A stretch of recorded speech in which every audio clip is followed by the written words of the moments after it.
वह, जो दुनिया का सबसे अमीर आदमी था, उसके पास हजारों मशहूर गाने थे, लेकिन 28 साल की उम्र में ही वह रिटायरमेंट ले चुका था। जब वह अपनी बाकी की जिंदगी आराम से मछली पकड़ते हुए बिताने का प्लान बना रहा था, तभी अचानक एक मशहूर सिंगर उसके दरवाजे पर आई, जिसके हाथ में एक 3.5 साल की बच्ची थी, और उसने दावा किया कि यह उन दोनों का बच्चा है। अभी वह एक पुराने ढंग से सजे हुए लिविंग रूम में बैठा था। उसने बड़े आराम से एक बोल पकड़ा हुआ था, जिसमें गर्मा गर्म बीफ इंस्टेंट नूडल्स थे। जैसे ही वह नूडल्स का सूप पीने वाला था, तभी अचानक दरवाजे पर जोर जोर से खटखटाने की आवाज आई, लेकिन वह आवाज थोड़ी कमजोर थी। उसने थोड़ा परेशान होकर अपने चॉपस्टिक्स नीचे रख दिए। वह अपनी चप्पल पहनकर दरवाजे की तरफ चल दिया। पुराना लकड़ी का दरवाजा आवाज करते हुए खुला। ठंडी हवा और बर्फीली बारिश की बौछार तुरंत अंदर आई। दरवाजे के पास लगे बल्ब की हल्की रोशनी में उसने अपनी आंखें थोड़ी बंद कीं। उसे बाहर का नजारा साफ दिख रहा था। वहां एक औरत खड़ी थी। वह बिल्कुल भीगी हुई और परेशान लग रही थी। उसके चेहरे से बारिश का पानी लगातार बह रहा था, लेकिन उसे अपनी कोई परवाह नहीं थी। वह अपने शरीर से बारिश को रोककर एक छोटे से कपड़े में लिपटे बच्चे को बचा रही थी। उसके हाथ कांप रहे थे और जोर से पकड़ने की वजह से पीले पड़ गए थे। उसे देखकर उसकी आंखें फटी की फटी रह गईं, चाहे उसका चेहरा कागज की तरह पीला पड़ चुका था। फिर भी उसने पहली ही नजर में उसे पहचान लिया। यह वही प्यारी और मशहूर सिंगर थी जिसने 4 साल पहले पूरे एशिया में धूम मचाई थी। यह वही नाम था जो आजकल इस दुनिया में मीडिया की खबरों में सबसे आगे चल रहा था। तुम यहाँ क्यों? इससे पहले कि उसके मुंह से पूरी बात निकलती, शे चिंग युए ने ऊपर देखा। उसकी आंखों में बेहद थकान दिख रही थी, लेकिन उनमें एक आखिरी उम्मीद और मदद की गुहार थी। इसे बचा लो। उसकी आवाज भारी हुई और टूट रही थी। वह रोते हुए और कांपते हुए उससे बच्चे को बचाने की भीख मांग रही थी। शिया किन्हुआ का शरीर अचानक बिल्कुल ढीला पड़ गया और वह आगे की तरफ गिरने लगी। उसने तुरंत तेजी से एक कदम आगे बढ़ाया और उसे मजबूती से पकड़ लिया। उसे छूते ही एक बहुत तेज गर्मी का एहसास हुआ, लेकिन यह गर्मी जिया चिंगयुए के शरीर की नहीं थी। यह गर्मी तो उसके गोद में पकड़े हुए छोटे से बच्चे के शरीर से आ रही थी। उसने नीचे देखा। उसे एक छोटा सा चेहरा दिखा, जो तेज बुखार की वजह से लाल हो चुका था। वह एक छोटी लड़की थी, लगभग 3 या 4 साल की। उसकी लंबी पलकें अभी भी आंसुओं से गीली थीं। वह बहुत मुश्किल से सांस ले रही थी। ठीक इसी पल उसका दिल बैठ गया। एक अजीब सा एहसास, जैसे कोई झटका लगा हो, उस गर्म शरीर से निकलकर सीधा उसकी आत्मा तक पहुंच गया। यह खून का एक ऐसा रिश्ता था जिसे झुठलाया नहीं जा सकता था। बिना किसी पैटर्निटी टेस्ट के, बिना एक भी शब्द बोले, एक ट्रांसमाइग्रेटर होने के नाते उसके पास 2 जिंदगियों की यादें थीं। जैसे ही उसने उस बच्चे को छुआ, उसे पूरा यकीन हो गया कि यह उसी का अपना खून है, या यूं कहें तो इस दुनिया में उसका अकेला अपना परिवार। धत तेरे की, उसने मन में खुद को कोसा। उसका आलसीपन और बेपरवाह अंदाज जो वह हमेशा दिखाता था, एक पल में खत्म हो गया। उसने जाई चिंगयुए और बच्चे दोनों को अपनी गोद में उठाया और तेजी से घूमकर घर के अंदर चला गया। उसने जाई जानवे को लिविंग रूम के सोफा पर लिटाया। उसका तरीका बहुत ही नर्म और आरामदायक था, जैसे थोड़ी सी भी लापरवाही इन दोनों मिट्टी की गुड़िया जैसे लोगों को तोड़ देगी। चाहे शिया चिंगयू बेहोश हो रही थी, फिर भी उसने उसकी आस्तीन को जोर से पकड़ा हुआ था। उसके नाखून उसकी चमड़ी में धंस रहे थे। हॉस्पिटल नहीं, हॉस्पिटल मत जाना, लोग फोटो खींच लेंगे, दया करो। उसने उसके डरे हुए चेहरे को देखा। शाओचिए की आंखें गुस्से से ठंडी पड़ गईं। हम हॉस्पिटल नहीं जाएंगे। बच्ची तेज बुखार से तप रही थी, फिर भी वह हॉस्पिटल जाने से डर रही थी। उसी वक्त उसके दिमाग में पिछले कुछ दिनों की खबरें घूमने लगीं। पॉप डीवा चीनियस की खराब पर्सनल लाइफ, छुपा हुआ बच्चा सामने आया। शिया चिंग युए पर बड़ा केस चल रहा है, उसे बैन कर दिया गया है। ऐसा लगता है कि यह सिर्फ अफवाहें नहीं थीं। आराम करो, मैं यहाँ हूँ। कोई भी फोटो नहीं खींचेगा, उसने धीमी आवाज में कहा, जिसकी आवाज में एक भरोसा और ताकत थी। उसने धीरे से जियाया चिंग्याओ का हाथ हटाया और उस बेहोश, बुखार से तपते हुए बच्चे को उठा लिया अपनी गोद में। छोटी लड़की को शायद इस बदलाव और प्यार का एहसास हुआ। थोड़ी बेचैन होकर उसने अपने छोटे छोटे हाथ हिलाए, हवा में कुछ पकड़ने की कोशिश करते हुए, और आखिरकार उसने पकड़ लिया उसका एक हाथ की उंगली और उसे जोर से दबा लिया। उसका दिल पिघल गया। एक गहरी सांस लेते हुए उसने अपना पुराना नोकिया फोन निकाला, जिसे वह सिर्फ गेम खेलने के लिए यूज करता था, और एक सीक्रेट नंबर डायल किया। बॉस, आखिरकार आपको याद आया कि आपकी एक बड़ी कंपनी भी है। फोन के दूसरी तरफ से एक बुजुर्ग की आवाज आई, जो हैरान थे और थोड़ा मजाक कर रहे थे। चुप रहो। उसका गुस्सा बहुत तेज था, जैसे कोई ज्वालामुखी फटने वाला हो। ओल्ड चैन, मुझे अभी एक मेडिकल टीम चाहिए। बच्चों के सबसे अच्छे डॉक्टर होने चाहिए। तुम्हारे पास 10 मिनट हैं। 10 मिनट बॉस? ये थोड़ा 5 मिनट। उसने अपनी गोद में बेटी के दर्द से भरे चेहरे को देखा। उसकी आवाज बहुत ठंडी थी। सारा जरूरी सामान लेकर आओ और कोई चमकती हुई बड़ी गाड़ी मत लाना। एक आम मेडिकल टीम बनकर आना। अगर एक शब्द भी बाहर गया तो पूरे बोर्ड ऑफ डायरेक्टर्स को निकाल दूंगा। दूसरी तरफ ओल्ड चेन तुरंत समझ गया कि मामला बहुत गंभीर है। मजाक छोड़कर उसने जवाब दिया, समझ गया।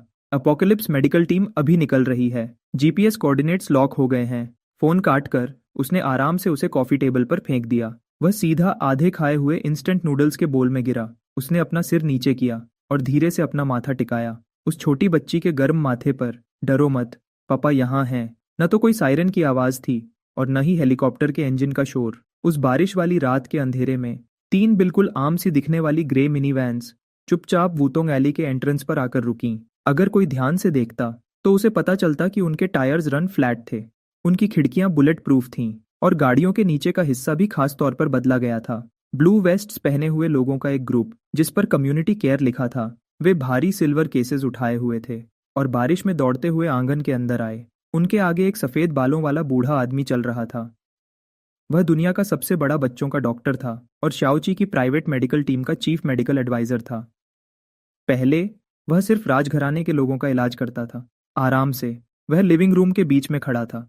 उसने अभी भी बच्ची को अपनी गोद में पकड़ा हुआ था, एक रक्षक की तरह। जब वह बूढ़ा आदमी दरवाजे से अंदर आया तो उसकी नजर उस पुराने और खराब सोफा पर गई और उसका मुंह थोड़ा सा सिकुड़ा। लेकिन जब उसने शाओची की गोद में बच्ची को देखा तो उसके चेहरे के भाव तुरंत बदल गए और वह सीरियस हो गया। बॉस, बिना किसी फालतू बात के इसे मेरे हवाले कर दीजिए। देखते ही देखते लिविंग रूम एक टेम्पररी और हाईटेक आईसीयू में बदल गया। कई सारे हाईटेक पोर्टेबल डिवाइसेस को खोला गया। जल्दी से ब्लड सैंपल लिया गया और टेस्ट किया गया। शरीर के तापमान को कम किया गया और ड्रिप लगाई गई। सब कुछ बिल्कुल खामोशी और ध्यान से किया जा रहा था। वह दीवार के सहारे खड़ा हो गया, दोनों हाथ सीने पर बांधे हुए। उसकी नजर उन काम में लगे हुए डॉक्टर्स पर टिकी थी। उसकी आंखें कह रही थीं कि अगर किसी का हाथ थोड़ा सा भी कांपा तो वह उसकी जान ले लेगा। उसी वक्त सोफा की दूसरी तरफ से एक हल्की आवाज आई। चिया चिंग्युए होश में आ गई थी। वह अचानक उठकर बैठ गई और डर से इधर उधर देखने लगी। शिहान, शिहान कहाँ है? वह ठीक है। उसने उसे गर्म पानी का एक ग्लास दिया। चिया चिंग्युए का पूरा शरीर कांप रहा था। ऊपर देखकर जब उसने शाओची का शांत चेहरा देखा तो उसकी घबराहट थोड़ी कम हुई। उसने अपना सिर घुमाया और ब्लू वेस्ट्स पहने उन कम्युनिटी डॉक्टर्स को देखा जो उसकी बेटी के आसपास काम कर रहे थे। ये लोग, उसने बिना सोचे समझे झूठ बोल दिया, पास के कम्युनिटी क्लिनिक के वॉलंटियर्स हैं। वे पास में ही बारिश से बच रहे थे, इसलिए मैंने उन्हें अंदर बुला लिया। वे बूढ़े आदमी एक बहुत ही काबिल रिटायर्ड ट्रेडिशनल चाइनीज मेडिसिन के डॉक्टर हैं। वह चीफ रॉयल फिजिशियन जो उस वक्त शिहान को एक्यूपंक्चर दे रहे थे। उनका हाथ कांपा और वह सही जगह निशाना लगाने से चूकते चूकते बचे। एक रिटायर्ड टीसीएम डॉक्टर। चिया चिंग्युए को मेडिसिन की समझ नहीं थी और वह दिमागी और शारीरिक रूप से थक चुकी थी। उसने ज्यादा नहीं सोचा। उसने बस शुक्रगुजार होकर सिर हिलाया और उसकी आंखों में फिर से आंसू आ गए। शुक्रिया, आपका बहुत शुक्रिया। अगर आप न होते तो मुझे सच में समझ नहीं आता कि मैं क्या करूं। उसने उसे देखा और उसकी यादें तुरंत 4 साल पहले चली गईं। उस साल वह एक बार में बहुत ज्यादा नशे में था, जबकि चिया चिंग्युए को एक कॉम्पिटिटर ने नशा दे दिया था। उस रात दोनों के बीच जो कुछ भी हुआ वह बस एक अचानक का रिश्ता था। उन्होंने एक दूसरे का चेहरा तक ठीक से नहीं देखा था। उस घटना के बाद वह हमेशा उस औरत को ढूंढता रहा, लेकिन वह बिना किसी निशान के गायब हो गई थी। यहाँ तक कि सारे सीसीटीवी फुटेज भी मिटा दिए गए थे।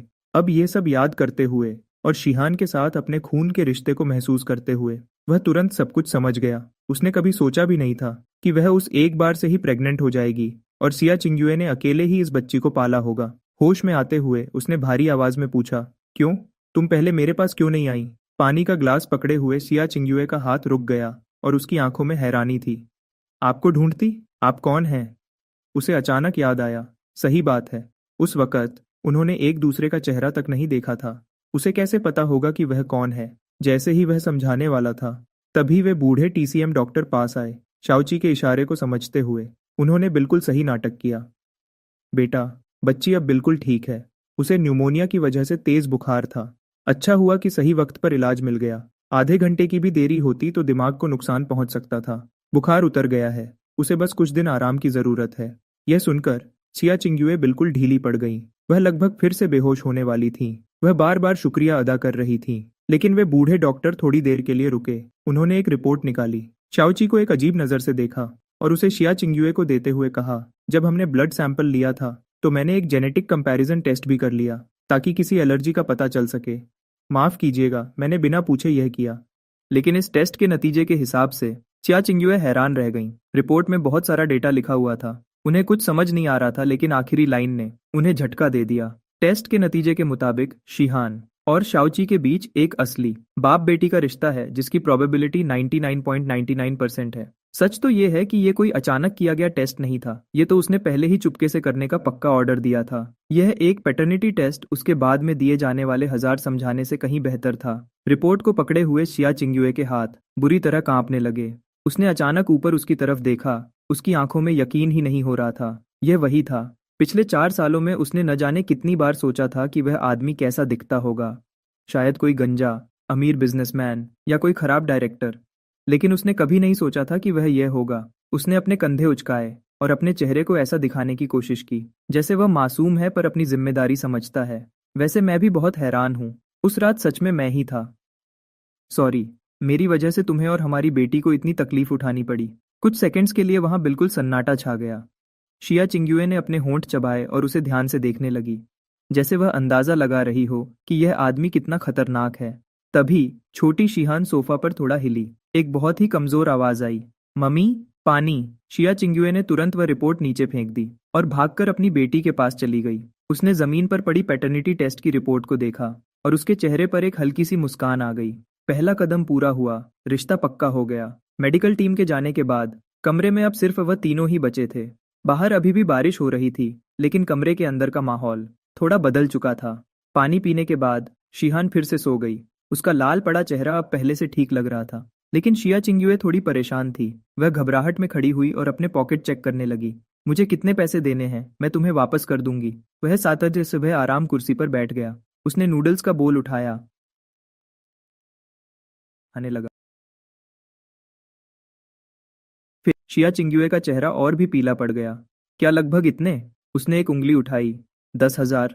शिया चिंगयुए ने चैन की सांस ली। अगर वह थोड़े पैसे उधार लेती तो इतने पैसे जमा कर सकती थी। उसने अपना सिर हिलाया। नहीं। क्या? शिया की आंखें फटी की फटी रह गईं। क्या तुम मजाक कर रहे हो? ऐसा कौन सा डॉक्टर है जो 10 करोड़ रुपए लेता है? क्या तुम्हारा दिमाग खराब हो गया है? उसने अपने चॉपस्टिक्स नीचे रखे। उसका चेहरा बिल्कुल सीरियस हो गया। उस डॉक्टर ने कहा कि इस बच्ची की जान अनमोल है, और जान जब अनमोल है तो 10 करोड़ रुपए मांगना बिल्कुल भी गलत नहीं है। लेकिन फिर उसने अपनी आवाज बदली। शिया चिंगयुए के गुस्से और लाचार चेहरे को देखते हुए उसके चेहरे पर एक चालाकी भरी मुस्कान आई। अभी तुम्हारे पास एक पैसा नहीं है और तुम्हारी कंपनी ने तुम्हें निकाल दिया है। एक छोटी बच्ची के साथ सड़कों पर भटकना कोई रास्ता नहीं है। क्यों ना हम ऐसा करें? मैं कोई बहुत बड़ा भला आदमी नहीं हूं, तो ये कर्ज अभी के लिए तुम्हारे नाम लिख देते हैं। उसने ऊपर के खाली कमरे की तरफ इशारा किया। दूसरी मंजिल खाली है। जब तक तुम ये 10 करोड़ रुपए वापस करने का कोई रास्ता नहीं ढूंढ लेती, या जब तक तुम शिहान को बचाने के काबिल नहीं हो जाती उन मीडिया वालों से जो तुम्हें परेशान करते हैं, तब तक तुम यहीं रहो। शिया चिंगयुए हैरान रह गई। वह उसके चेहरे को देखकर उसकी चालाकी समझने की कोशिश करने लगी, लेकिन उसकी आंखें बिल्कुल साफ थीं और उनमें थोड़ा गुस्सा भी था, जैसे वह कह रहा हो कि 2 लोगों का खर्चा उठाना कितना बड़ा झंझट है। उसने अपना सिर घुमाया और अपनी सोती हुई बेटी को देखा। फिर उसने बाहर के हालात के बारे में सोचा, जहां मीडिया वाले उनका पीछा करने के लिए तैयार खड़े थे, और अपनी कंपनी के बारे में भी सोचा। उसके पास सच में जाने के लिए कोई जगह नहीं बची थी। ठीक है, शिया चिंगयुए ने अपने दांत पीसे। उसकी आंखों में फिर से वही पुराना गुस्सा और जिद आ गई। लेकिन मैं यहाँ मुफ्त में नहीं रहूंगी। मैं खाना बनाऊंगी और सफाई करूंगी, और जहां तक पैसों की बात है, मैं उन्हें ब्याज के साथ वापस करूंगी। वह अंदर ही अंदर हंसा। ठीक है। अगले 2 दिनों में उसके छोटे से आंगन में थोड़ी रौनक आ गई, या यूं कहें कि एक अजीब सा तनाव छा गया। हालांकि शिया चिंगयुए वहां रह रही थी, लेकिन वह हर वक्त चौकन्ना रहती थी। वह एक जख्मी जानवर की तरह थी जो उसके घर में बहुत ध्यान से घूम रही थी, ताकि कोई आवाज न हो। उसने दूसरी मंजिल को बिल्कुल साफ सुथरा कर दिया। वह हर सुबह जल्दी उठकर उसके लिए नाश्ता बनाती थी, चाहे वह सिर्फ एक सादा दलिया और अचार ही क्यों न हो, लेकिन उसका स्वाद बहुत अच्छा था। शिहान का बुखार उतर चुका था और वह अब पहले से काफी ठीक थी। ये छोटी बच्ची सिर्फ 3.5 साल की थी, लेकिन वह इतनी समझदार थी कि देखकर दुख होता था। उसे पता था कि उसकी मम्मी परेशान है, इसलिए वह कभी जिद नहीं करती थी और न ही रोती थी। वह बस कभी कभी सीढ़ियों के ऊपर छुप जाती और अपनी बड़ी बड़ी गोल आंखों से, जो बिल्कुल उसके जैसी थीं, उसे हैरानी से देखा करती थी। ये वही आदमी था जिसे उसे पापा कहना चाहिए था। वह रिश्ता जोड़ने के लिए कोई जल्दी नहीं कर रहा था। वह जानता था कि इस माँ बेटी के लिए भरोसा करना आसान नहीं है, इसलिए वह सही मौके का इंतजार कर रहा था। और वह मौका तीसरे दिन की शाम को आया। उस रात खाने के बाद शिया चिंगयुए को एक फोन आया। हालांकि वह दूसरी मंजिल की बालकनी पर छुप गई थी और उसने खिड़कियां भी अच्छे से बंद कर ली थीं, लेकिन उसकी तेज सुनने की ताकत की वजह से वह एक एक शब्द बिल्कुल साफ सुन सकता था। प्रेसिडेंट जाओ, मैं कॉन्ट्रैक्ट तोड़ने के पैसे देने का कोई रास्ता निकाल लूंगी। प्लीज मेरे परिवार को परेशान मत कीजिए। क्या? मैंने तो उस कॉन्ट्रैक्ट पर साइन भी नहीं किया था। आप लोगों ने नकली साइन किए हैं क्लाइंट्स के साथ जाना। बिल्कुल नहीं, कभी नहीं। मैं मर जाऊंगी पर आप लोगों के पास नहीं आऊंगी। आप मुझे मजबूर कर रहे हैं। दूसरी तरफ के आदमी ने शायद कोई बहुत गंदी बात कही थी। शिया चिंग्युए की आवाज गुस्से से कांपने लगी और आखिर में उसकी रोने की आवाज आने लगी। नीचे वह सोफा पर बैठा था और आराम से एक किताब के पन्ने पलट रहा था, लेकिन उसने काफी देर से एक भी पन्ना नहीं बदला था। उसके दिमाग में इस दुनिया की एंटरटेनमेंट इंडस्ट्री की सारी बातें याद आने लगीं। इस दुनिया में एंटरटेनमेंट का काम बहुत बड़ा था। बड़े लोगों ने सब कुछ अपने कब्जे में कर रखा था। सिर्फ वही चलता था जो बिकता था। हर जगह बस सस्ते और दिमाग खराब करने वाले गाने ही चलते थे। अच्छे और सच्चे काम को और असली हुनर को दबा दिया जाता था। शिया चिंग्युए जो अपना खुद का म्यूजिक लिखना चाहती थी और गलत रास्ते पर नहीं चलना चाहती थी, वह उन बड़े लोगों की आंखों में चुभने लगी थी। ऊपर से रोने की आवाज अब धीरे धीरे बंद हो गई थी। बहुत देर बाद बालकनी से गुनगुनाने की आवाज आई। वह आवाज बहुत धीमी और टूटी फूटी थी। साथ में कोई म्यूजिक नहीं बज रहा था। सिर्फ बारिश के बाद चलने वाली ठंडी हवा उसके गाने के साथ चल रही थी। ये वही गाना था जिसने शिया चिंग्युए को इस दुनिया में मशहूर बनाया था। कलर्ड ग्लेज, एक ऐसा गाना जिसे इस दुनिया में पुराने स्टाइल का सबसे बेहतरीन गाना माना जाता था। लेकिन उसके कानों के लिए यह धुन सुंदर तो थी, पर इसमें कोई जान नहीं थी। और सबसे बड़ी बात, इसमें बहुत ज्यादा दर्द था। गाने के आखिरी हिस्से तक पहुंचते पहुंचते शिया चिंग्युए की आवाज टूट गई। ऐसा इसलिए नहीं हुआ कि उसे गाना नहीं आता था, बल्कि इसलिए क्योंकि उसके जज्बात पूरी तरह टूट चुके थे। गाना अचानक रुक गया और उसकी जगह रोने और दर्द दबाने की आवाज आने लगी। उसने अपनी किताब बंद की, खड़ा हुआ और पढ़ने वाले कमरे की मेज की तरफ चला गया। उसने एक साफ और खाली कागज को सीधा किया, एक बहुत महंगा मॉन ब्लांक पेन उठाया और बड़े ही खूबसूरत तरीके से लिखने लगा।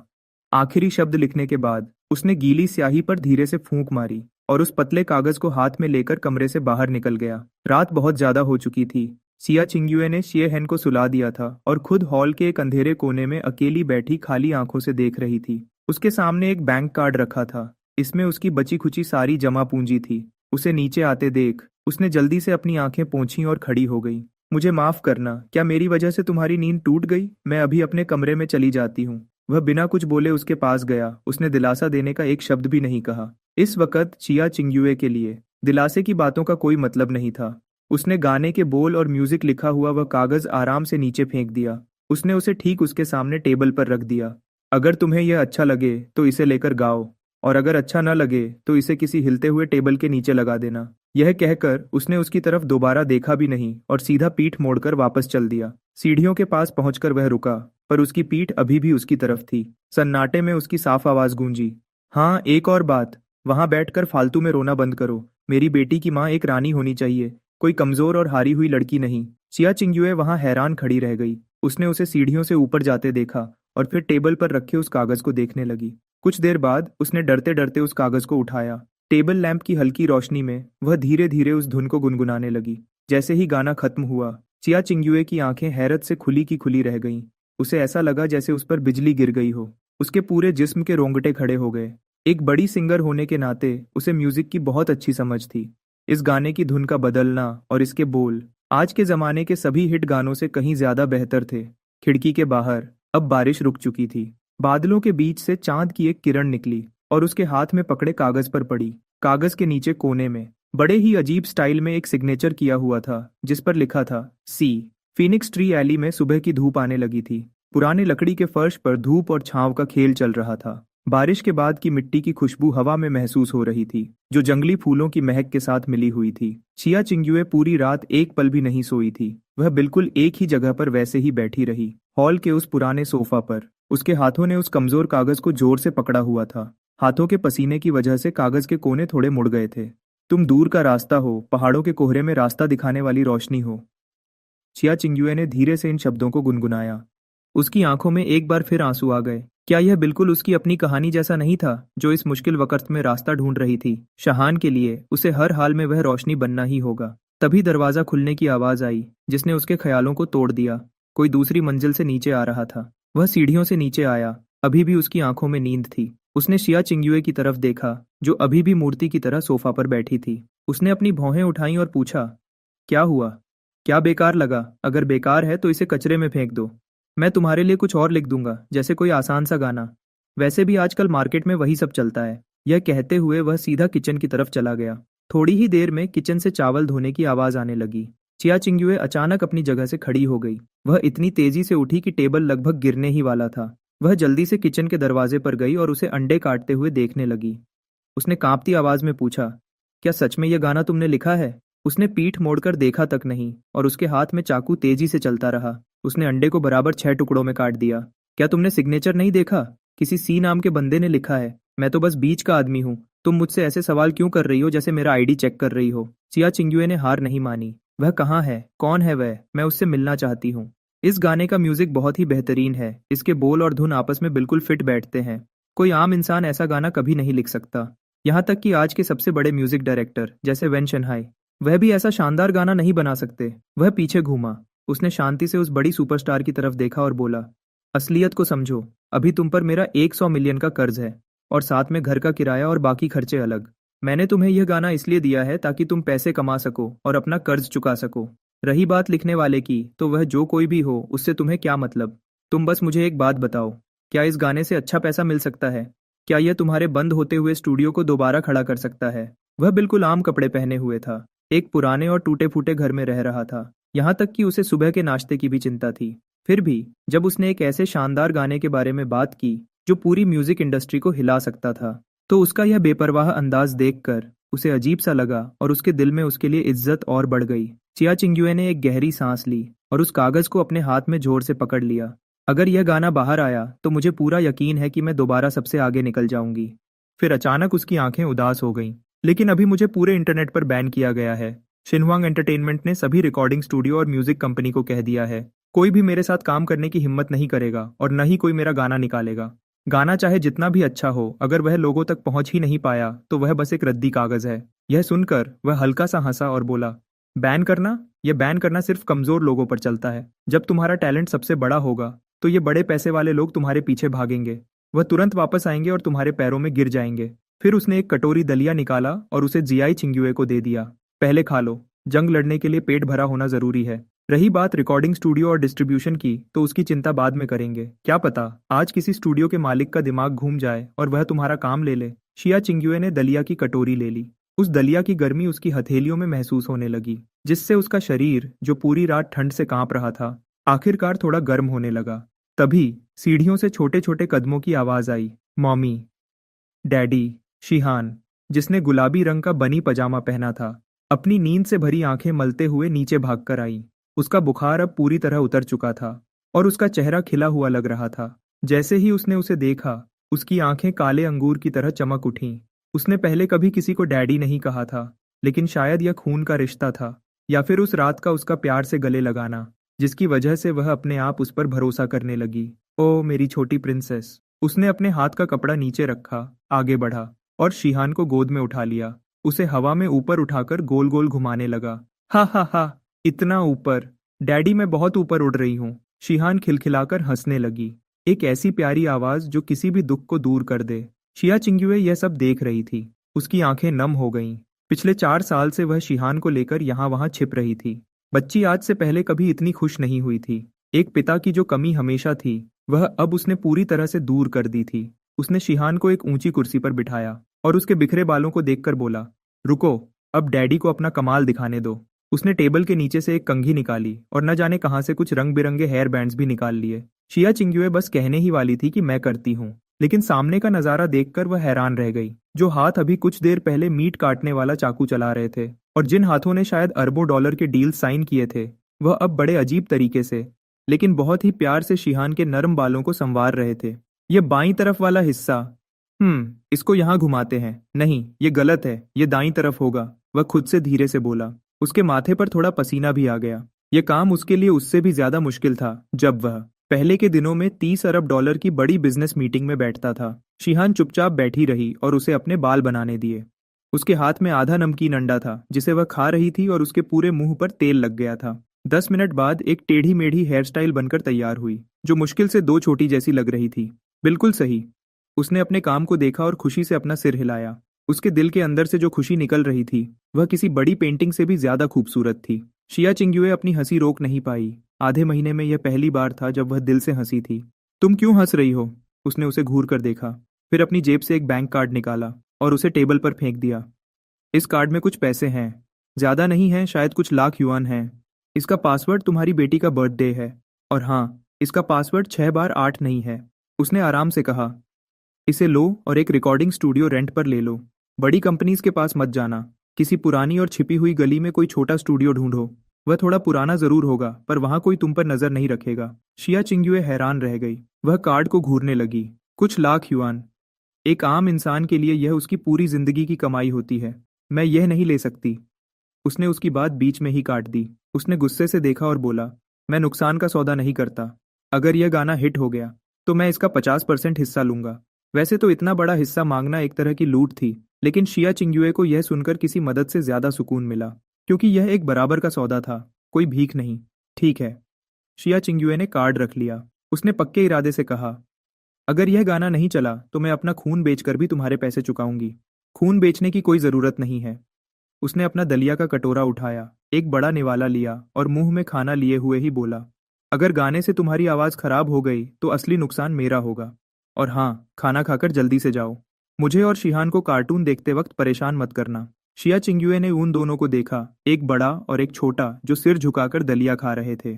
उसके अंदर एक अजीब सी ताकत महसूस होने लगी। शिहान के लिए, इस परिवार के लिए और इस कागज के टुकड़े के लिए। उसे यह जंग हर हाल में जीतनी ही थी। लेकिन जैसे ही शिया चिंग्युए जल्दी में वहां से गई, घर का वह खुशनुमा माहौल अचानक खत्म हो गया। उसने अपना कटोरा नीचे रखा, एक बार फिर वही पुराना नोकिया फोन उठाया और आंगन में लगे फीनिक्स ट्री के पास चला गया। कॉल कनेक्ट हुई। Old chain.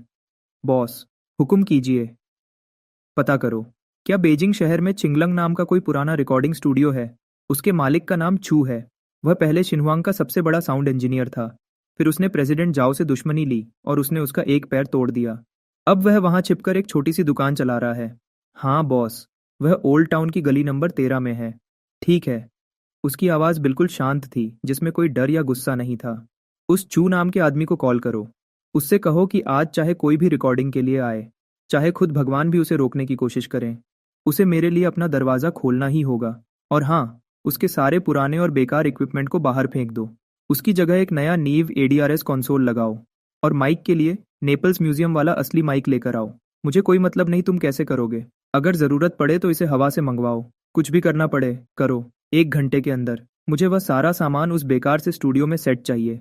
फोन के दूसरी तरफ ओल्ड चेन 2 सेकंड के लिए चुप हो गया, जैसे वह इस अजीब मांग के बारे में सोच रहा हो। फिर उसने जल्दी से जवाब दिया, समझ गया। और बॉस, शिनहुआंग एंटरटेनमेंट के बारे में कोई जल्दी नहीं है। उसने अपना सिर उठाकर आसमान की तरफ देखा। बारिश के बाद साफ हुआ आसमान बहुत ही नीला और सुंदर लग रहा था। उसके चेहरे पर एक ठंडी मुस्कान आई। उन्हें कुछ दिन और उछलने दो। एक बार चिंग युए की रिकॉर्डिंग पूरी हो जाए, यह उन्हें सिखाएगा कि असली असरदार हमला कैसा होता है। इस दुनिया में अगर मैं किसी को स्टार बनाना चाहता हूँ तो भगवान भी मुझे नहीं रोक सकते। गली number 13, old town, Beijing city. यहाँ की गलियां तंग और भीड़ भाड़ वाली थीं। दीवारों पर छोटे छोटे पर्चे चिपके हुए थे, जिन पर नकली डिग्री और मोहर लगाने के विज्ञापन थे। हवा में हल्की बदबू थी और सस्ती सिगरेट की महक थी। चिया चिंगयुए ने मास्क और चश्मा पहना हुआ था और अपनी टोपी को नीचे तक खींच लिया था। उसने कागजात वाले बैग को अपने सीने से कसकर लगाया हुआ था। उसकी उंगलियां बैग की तन्नी को जोर से पकड़े हुए थीं। अपनी याददाश्त के सहारे उस पते पर चलते हुए चिया चिंगयुए रुक गई, एक बेसमेंट के दरवाजे के सामने जहां चिंगलांग इंस्ट्रूमेंट्स का बोर्ड लगा था। वह बोर्ड बहुत पुराना था और आधा टूटकर गिर रहा था। दरवाजे पर धूल की एक मोटी परत जमी हुई थी। एक बार देखकर ही पता चल रहा था कि इसकी देखभाल नहीं हुई थी। यह जगह पहले बेकार हो चुके सिंगर्स का ठिकाना हुआ करती थी और पूरे बेजिंग शहर में यही एक अकेली जगह थी जो शायद उसका काम करने की हिम्मत कर सकती थी, सिर्फ इसलिए क्योंकि यहाँ का मालिक ओल्ड चू बहुत ही अजीब और जिद्दी किस्म का आदमी था। और सबसे बड़ी बात, उसकी शिनहुआंग एंटरटेनमेंट के साथ पुरानी दुश्मनी थी। चिया चिंगयुए ने धीरे से दरवाजा खोला। सीलन और सिगरेट के धुएं की तेज बू उसके चेहरे पर आई, जिससे उसे खांसी आने लगी। उस अंधेरे बेसमेंट में उसे कोने में पड़ा कचरा मुश्किल से दिख रहा था। एक अधेड़ उम्र का आदमी जिसके बाल सफेद थे और दाढ़ी बढ़ी हुई थी, एक फटे हुए सोफा पर लेटा सिगरेट पी रहा था। उसके बाएं पैर के पास एक लाठी रखी थी। वह बहुत आलसी और हारा हुआ लग रहा था। हम बंद हैं, कोई ग्राहक नहीं चाहिए। ओल्ड चू ने ऊपर देखने की कोशिश भी नहीं की और आराम से धुएं के छल्ले बनाने लगा। धुआं उस अंधेरी रोशनी में फैल गया, जिससे उसका चेहरा साफ नहीं दिख रहा था। चिया चिंगयुए ने अपना मास्क हटाया, जिससे उसका थका हुआ चेहरा सामने आया। लेकिन वह अब भी बेहद खूबसूरत लग रही थी। उसकी आवाज में थोड़ी सी घबराहट थी। मिस्टर चू, ये मैं हूँ, चिया चिंग्युए। ओल्ड चू के हाथ अचानक कांपे। उसने धीरे से अपना सिर उठाया। उसकी धुंधली आंखों में पहले तो हैरानी साफ दिखी, लेकिन तुरंत ही उसकी जगह मजाक ने ले ली। तो तुम तो वही बड़ी पॉप डीवा हो। क्या हुआ? शिनवांग के महंगे रिकॉर्डिंग स्टूडियो में अब तुम्हारे जैसे बड़े लोगों के लिए जगह नहीं बची, जो तुम मेरे इस छोटे से घर में भाग कर आई हो। चिया चिंग्युए को बिल्कुल गुस्सा नहीं आया। वह ओल्ड चू के गुस्से को अच्छी तरह समझती थी। उसे यह भी पता था कि कैसे सालों पहले प्रेसिडेंट जाओ की पत्नी ने उसका पैर तुड़वा दिया था। उस मजाक के पीछे एक दर्द और मजबूरी छिपी थी। चिया चिंग्युए ने सीधे मुद्दे की बात की। उसकी तरफ बिना रुके देखते हुए कहा, मिस्टर चू, मुझे एक गाना रिकॉर्ड करना है और सिर्फ आप ही मेरी मदद कर सकते हैं। ओल्ड चू जोर से हंसा और अपनी लाठी के सहारे धीरे से खड़ा हुआ। उसका बायां पैर थोड़ा खराब था। अभी तुम्हारी हालत ऐसी है कि हर कोई तुम्हारे पीछे पड़ा है। जो भी तुम्हारी मदद करेगा वह प्रेसिडेंट जाओ से दुश्मनी लेगा। भले ही मैं उस कमीने से नहीं डरता, लेकिन मुझे अपना पेट पालने के लिए इस जगह को चलाना पड़ेगा।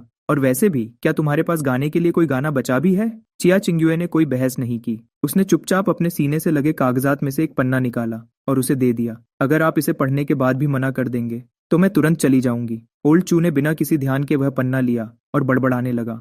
ऐसा कौन सा बेकार गाना है जिसे इतना छिपा कर रखा है? जैसा आप चाहें, क्या ये नाम थोड़ा अजीब नहीं है? उसने बस ऐसे ही गाने की पहली लाइन पर नजर डाली। 3 सेकंड, सिर्फ 3 छोटे सेकंड। ओल्ड चू के चेहरे का वह मजाकिया अंदाज तुरंत गायब हो गया। उसकी आंखें बड़ी हो गईं और उसकी सांसें तेज चलने लगीं। उसका सीना जोर जोर से चलने लगा। एक पुराने बड़े साउंड इंजीनियर होने के नाते उसे संगीत की अच्छी समझ थी। एक नजर में ही वह गया कि यह कितना बड़ा गाना है। ओल्ड चू ने एक गहरी सांस ली और अचानक चिया चिंग्युए की कलाई पकड़ ली। उसने बहुत जोर से पकड़ा था और उसके चेहरे पर जल्दी और खुशी साफ दिख रही थी। हम रिकॉर्ड करेंगे, हम अभी रिकॉर्ड करेंगे। अगर ऐसा गाना दबा रह गया तो भगवान भी हमें माफ नहीं करेगा। मैं तुमसे एक पैसा भी नहीं लूंगा। मेरे इस बेकार से स्टूडियो में इस गाने का रिकॉर्ड होना मेरी आने वाली पीढ़ियों के लिए एक आशीर्वाद जैसा है। उसने लाठी के सहारे चलते हुए यह कहा और रिकॉर्डिंग रूम की तरफ बढ़ने लगा। 2 कदम चलने के बाद वह अचानक रुका और अपना सिर पीट लिया। अरे यार, मेरा माइक पिछले हफ्ते टूट गया था और मुझे उसे ठीक करने का मौका नहीं मिला। अभी की आवाज इस गाने के लायक बिल्कुल नहीं है। ठीक उसी वक्त काले सूट में कुछ लोग सफेद दस्ताने पहने हुए भूत की तरह बेसमेंट के दरवाजे पर आ गए, जिससे कमरे का माहौल अचानक बदल गया। चिया चिंग्युए और ओल्ड चू दोनों चौकन्ने हो गए और तुरंत सावधान हो गए। लाओ चू ने तुरंत पास पड़ी एक लाठी उठाई और शिया यी गुई को अपने पीछे छुपा लिया। वह आने वालों को गुस्से से देखने लगा। उसका बोलने का तरीका बहुत गुस्से भरा था। उनका लीडर, जो काले कपड़ों में था, उसके चेहरे पर कोई एक्सप्रेशन नहीं था। उसने उनकी तरफ एक बार देखा तक नहीं। वह बस रास्ता देने के लिए एक तरफ हट गया। उसके पीछे 2 मजदूर एक बड़ा लोहे का डिब्बा उठाए हुए थे। वह दोनों अंदर आए। जब उन्होंने उस भारी डिब्बे को जमीन पर रखा तो एक हल्की सी आवाज आई, मिस्टर चू, किसी ने यह सामान ऑर्डर किया था और उन्होंने इसे यहीं पहुंचाने के लिए कहा था। यह बोलकर वह काले कपड़ों वाला आदमी चुपचाप एक तरफ खड़ा हो गया। मजदूरों ने जल्दी से डिब्बा खोलना शुरू कर दिया। जैसे ही उन्होंने डिब्बा खोला और फोम को हटाया, एक पुराने जमाने का माइक्रोफोन जो चमक रहा था धीरे धीरे सामने आया। लौतरे की आंखें हैरानी से बड़ी हो गईं। उसके चेहरे पर यकीन नहीं हो रहा था। यह एक लिमिटेड एडिशन U47 था। पूरी दुनिया में ऐसे 5 से भी कम माइक्रोफोन हैं। यहां तक कि बड़े रिकॉर्डिंग स्टूडियोज के पास भी ये नहीं होगा। ये किसने भेजा है? काले कपड़ों वाले आदमी ने कोई जवाब नहीं दिया। वह बस घूमा और शाओया चिंग्युए के पास गया और उसके हाथ में एक छोटा सा कागज का टुकड़ा दे दिया। फिर वह और मजदूर चुपचाप वहां से चले गए, बिल्कुल वैसे ही जैसे वे अचानक आए थे। चिया याकिंग युए ने वह कागज ले लिया। उस पर एक जानी पहचानी लिखावट में एक लाइन लिखी थी, अच्छा काम करने के लिए पहले अपने हथियार अच्छे करने पड़ते हैं। मेरे पैसे बचाने की कोशिश मत करो, बस दिल खोलकर गाओ। कोई नाम नहीं था, कोई और बात नहीं थी, लेकिन जिया चिंग्युए ने देखते ही इसे पहचान लिया। उसी वक्त उसकी आंखों में आंसू आ गए जो उसके गालों से बहने लगे और कागज पर गिरकर लिखी हुई इंक को फैलाने लगे। तो उसने पहले से ही सब तैयार कर रखा था। वह कहता था कि उसे कोई फर्क नहीं पड़ता, कहता था कि यह बस एक कर्ज चुकाने के लिए है, लेकिन उसके पीछे वह चुपचाप उसके लिए रास्ता बना रहा था। यहाँ तक कि उसने इस खास सामान का भी इंतजाम कर दिया। बच्चे, लगता है कोई फरिश्ता तुम्हारी मदद कर रहा है। लाओ चू ने माइक्रोफोन की तरफ देखा, फिर वापस GIG@CNUA की तरफ देखा। उसने उसकी लाल आंखें और चेहरे के भाव को देखा। वह तुरंत समझ गया कि क्या चल रहा है। उसने एक शब्द भी नहीं बोला और नए जोश के साथ रिकॉर्डिंग शुरू कर दी।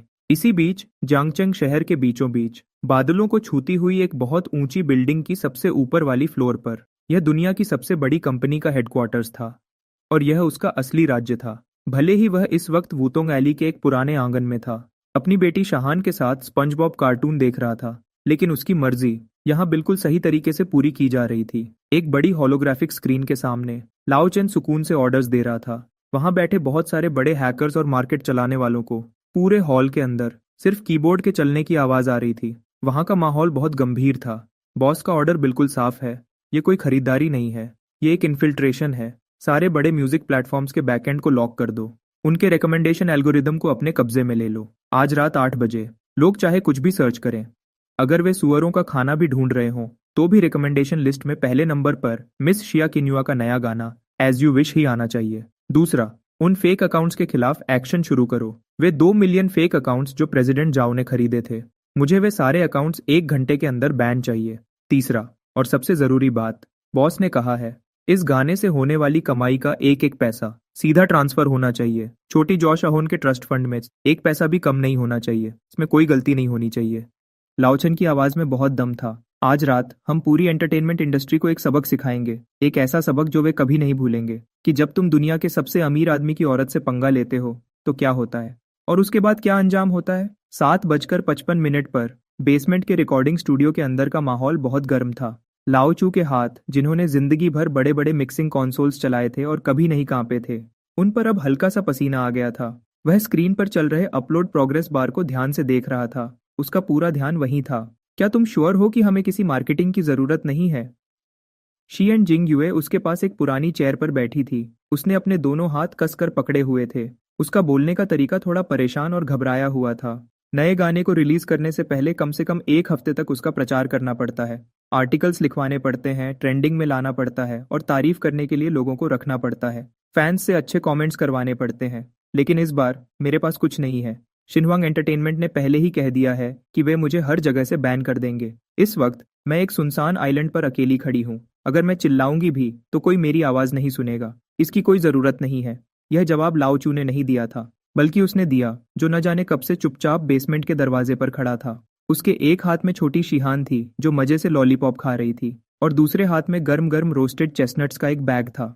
एक अच्छा गाना सोने की तरह होता है, अगर तुम उसे मिट्टी में भी फेंक दोगे तो भी वह चमकेगा। उसने एक चेस्टनट निकाला और प्यार से शिहान के मुंह में डाल दिया और उसके चेहरे पर एक हल्की सी मुस्कान आ गई। वैसे भी आज रात हवा हमारे ही साथ है। डिंग, एक आवाज आई।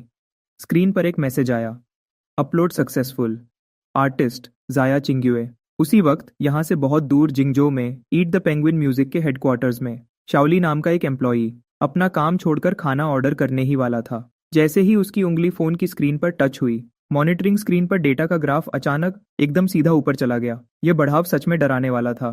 यह क्या हो रहा है? क्या सर्वर खराब हो गए हैं? शाओली के मुंह से उसकी कोला गिरते गिरते बची। उसके चेहरे पर हैरानी साफ दिख रही थी। बैकएंड का रियल टाइम ट्रैफिक पूरी तरह आउट ऑफ कंट्रोल हो चुका था। वह ट्रैफिक जो बड़े बड़े स्टार्स को मिलना चाहिए था या फिर मशहूर गानों को मिलना चाहिए था, उसे अचानक किसी अनजान ताकत ने रोक लिया और जबरदस्ती उसका रास्ता मोड़ दिया। सारा ट्रैफिक एक ही जगह जमा होने लगा और उस लिंक पे चला गया जिसे अपलोड हुए 1 मिनट भी नहीं हुआ था। एक कॉलेज के हॉस्टल में एक स्टूडेंट अपनी पढ़ाई के लिए इंग्लिश ऑडियो ढूंढ रहा था। तभी उसके हेडफोन्स में एक बहुत ही प्यारी धुन बजने लगी जिसने उसकी पढ़ाई को रोक दिया। एक ऑफिस में रात भर काम करने वाली एक लड़की ने नींद न आने पर सुकून देने वाला म्यूजिक ढूंढना शुरू किया, लेकिन उसे एज यू विश नाम का एक गाना मिला। मैनेजर सर, कुछ बहुत बड़ा हो रहा है। लगता है हमारा मेन सिस्टम हैक हो गया है। शाओली डर के मारे चिल्ला उठा। उसकी आवाज में घबराहट थी। टेक्निकल डायरेक्टर भागते हुए वहां आया। उसने जल्दी जल्दी कीबोर्ड पर उंगलियां चलाईं। पहले उसे शक हुआ, फिर वह हैरान रह गया और आखिर में उसका चेहरा पीला पड़ गया। वह कमजोरी से अपनी चेयर पर बैठ गया और धीरे से बोला, यह कोई हैकर नहीं है, यह कोई साइबर अटैक नहीं है, यह तो पैसे की असली ताकत है, एक ऐसी ताकत जिसे कोई नहीं रोक सकता। दूसरी तरफ बेसमेंट के रिकॉर्डिंग स्टूडियो में वह एक पुराने सोफा पर बैठा जिया चिंग्युए को देख रहा था, जो घबराहट में अपने फोन पर पेज को बार बार रिफ्रेश कर रही थी। उसके चेहरे पर बिल्कुल शांति थी, कोई घबराहट नहीं थी। 1 मिनट हो गया है और सिर्फ 3 व्यूज हैं, और वह भी हमने खुद ही क्लिक किए हैं। जिया चिंग्युए ने उदास होकर अपना सिर हिलाया। उसकी आवाज में निराशा थी। लगता है कोई चमत्कार नहीं होने वाला। इससे पहले कि वह अपनी बात पूरी करती, उसकी आंखें फटी की फटी रह गईं। उसके चेहरे की उदासी अचानक हैरानी में बदल गई। पेज रिफ्रेश होते ही व्यूज 3 से सीधा 30,000 हो गए। पलकें झपकते ही वह नंबर और बढ़ गया और 3 लाख तक पहुंच गया। कमेंट सेक्शन जो बिल्कुल खाली था, कुछ ही सेकंड्स में भर गया। वहां 999 से ज्यादा कमेंट्स दिख रहे थे। ये कैसे हो सकता है? ये सिर्फ जबरदस्ती लाया गया ट्रैफिक नहीं था, बल्कि ये उस गाने की कमाल की क्वालिटी का असर था। शहर के हर कोने में बहुत से लोगों को जबरदस्ती वह ऐड दिखाया गया। पहले तो वे गुस्सा हुए कि ये कोई फालतू ऐड है, लेकिन जैसे ही उन्होंने गाने की पहली लाइन सुनी, जैसे ही पहली धुन बजी, उन्होंने अपने हाथ रोक लिए जो ऐड को हटाने वाले थे। मेट्रो के अंदर एक आदमी जिसे अभी अभी नौकरी से निकाला गया था और जो बहुत थका हुआ था, उसे अपने अंदर एक नई उम्मीद महसूस हुई। ट्रेन की खिड़की से बाहर आती जाती लाइट्स को देखते हुए उसके अंदर दबे हुए सारे जज्बात अचानक बाहर आ गए। उसकी आंखें लाल हो गईं और उसके आंसू बहने लगे। हॉस्पिटल के रास्ते में एक बेटी जो रात भर अपने बीमार पिता के पास बैठी थी, उसने जब गाने के बोल सुने तो वह अपना दर्द रोक नहीं पाई। उसने अपना मुंह बंद किया और रोने लगी। अपनी डेस्क पर बैठा एक स्टूडेंट जो अपने सपनों के लिए मेहनत कर रहा था, उसे इस गाने से आगे बढ़ने की हिम्मत मिली और उसने एक बार फिर अपना पेन मजबूती से पकड़ लिया। कमेंट सेक्शन में जैसे तूफान आ गया। कमेंट्स बहुत तेजी से बढ़ने लगे। ये किस तरह का कमाल का गाना है? मैं मान ही नहीं सकता कि अभी तक किसी ने ये गाना नहीं सुना। मैं तो इस प्लेटफॉर्म को गाली देने वाला था कि मुझे फालतू गाना दिखा रहा है, लेकिन सुनने के बाद मैं इस गाने का फैन हो गया हूँ। यह दिल को छू गया। क्या यह सच में जिया चिंगयुए है, वही स्टार जिसे उसकी पर्सनल लाइफ के लिए बुरा भला कहा गया था? मेरी जान, इसकी आवाज़ तो सच में जन्नत जैसी है। क्या सिर्फ मैंने ही ध्यान दिया कि इस गाने को लिखने और बनाने वाला सी है? यह सी जरूर कोई बड़ा उस्ताद है। इस गाने की एक एक लाइन सीधा दिल पर लगती है। सिर्फ आधे घंटे के अंदर एज यू विश गाने ने एक शानदार वापसी की। ये नए गानों की लिस्ट में नंबर 1 पर आ गया। सबसे ज्यादा सुने जाने वाले गानों में भी नंबर 1 पर और ट्रेंडिंग लिस्ट में भी नंबर 1 पर आ गया। उसने हर एक म्यूजिक चार्ट पर अपना कब्जा कर लिया। दूसरी तरफ शिनहुआंग एंटरटेनमेंट के ऑफिस में प्रेसिडेंट जाओ हाथ में महंगी रेड वाइन का ग्लास लिए खड़ा था। वह खिड़की से बाहर शहर के नज़ारे को घमंड से देख रहा था। उसके चेहरे पर एक जीत की मुस्कान थी। आज रात उसने अपने नए लड़कियों के ग्रुप को प्रमोट करने के लिए बहुत सारा पैसा खर्च किया था। उसका मकसद जिया चिंगयुए की बर्बादी का फायदा उठाना था, ताकि वह पूरी तरह उसकी जगह ले सके और पूरी म्यूजिक इंडस्ट्री पर अपना कब्जा कर सके। प्रेसिडेंट जाओ, बहुत बड़ी गड़बड़ हो गई है। उसकी सेक्रेटरी ने दरवाजा खटखटाने की जहमत भी नहीं की और घबराहट में सीधा कमरे के अंदर आ गई। वह इतनी तेजी से भागी कि उसकी एक सैंडल निकल गई। उसके चेहरे पर डर साफ दिख रहा था। तुम इतना क्यों घबरा रही हो? क्या आसमान टूट पड़ा है? प्रेसिडेंट जाओ ने गुस्से से देखा और अपनी वाइन का एक घूंट लिया। उसका घमंड अभी भी वैसा ही था। वह जिया चिंगयुए। सेक्रेटरी ने एक टैबलेट आगे बढ़ाया। उसके हाथ डर के मारे कांप रहे थे। उसकी आवाज कांपते हुए निकली। उसने अभी एक नया गाना निकाला है। और तो क्या हुआ अगर उसने गाना निकाला? प्रेसिडेंट जाओ ने गुस्से से कहा। मैंने पहले ही सबको बोल दिया है। इस इंडस्ट्री में किसकी हिम्मत है जो उसके गाने को प्रमोट करे? मुझे नहीं लगता कि कोई उसके गाने को सुनेगा भी। उसने गुस्से में सेक्रेटरी के हाथ से टैबलेट छीन लिया और बिना ध्यान दिए स्क्रीन पर देखा। अगले ही पल उसके चेहरे का रंग उड़ गया। उसके मुंह में जो रेड वाइन थी, वह सीधा उस महंगे टैबलेट की स्क्रीन पर गिर गई। यह कैसे हो सकता है?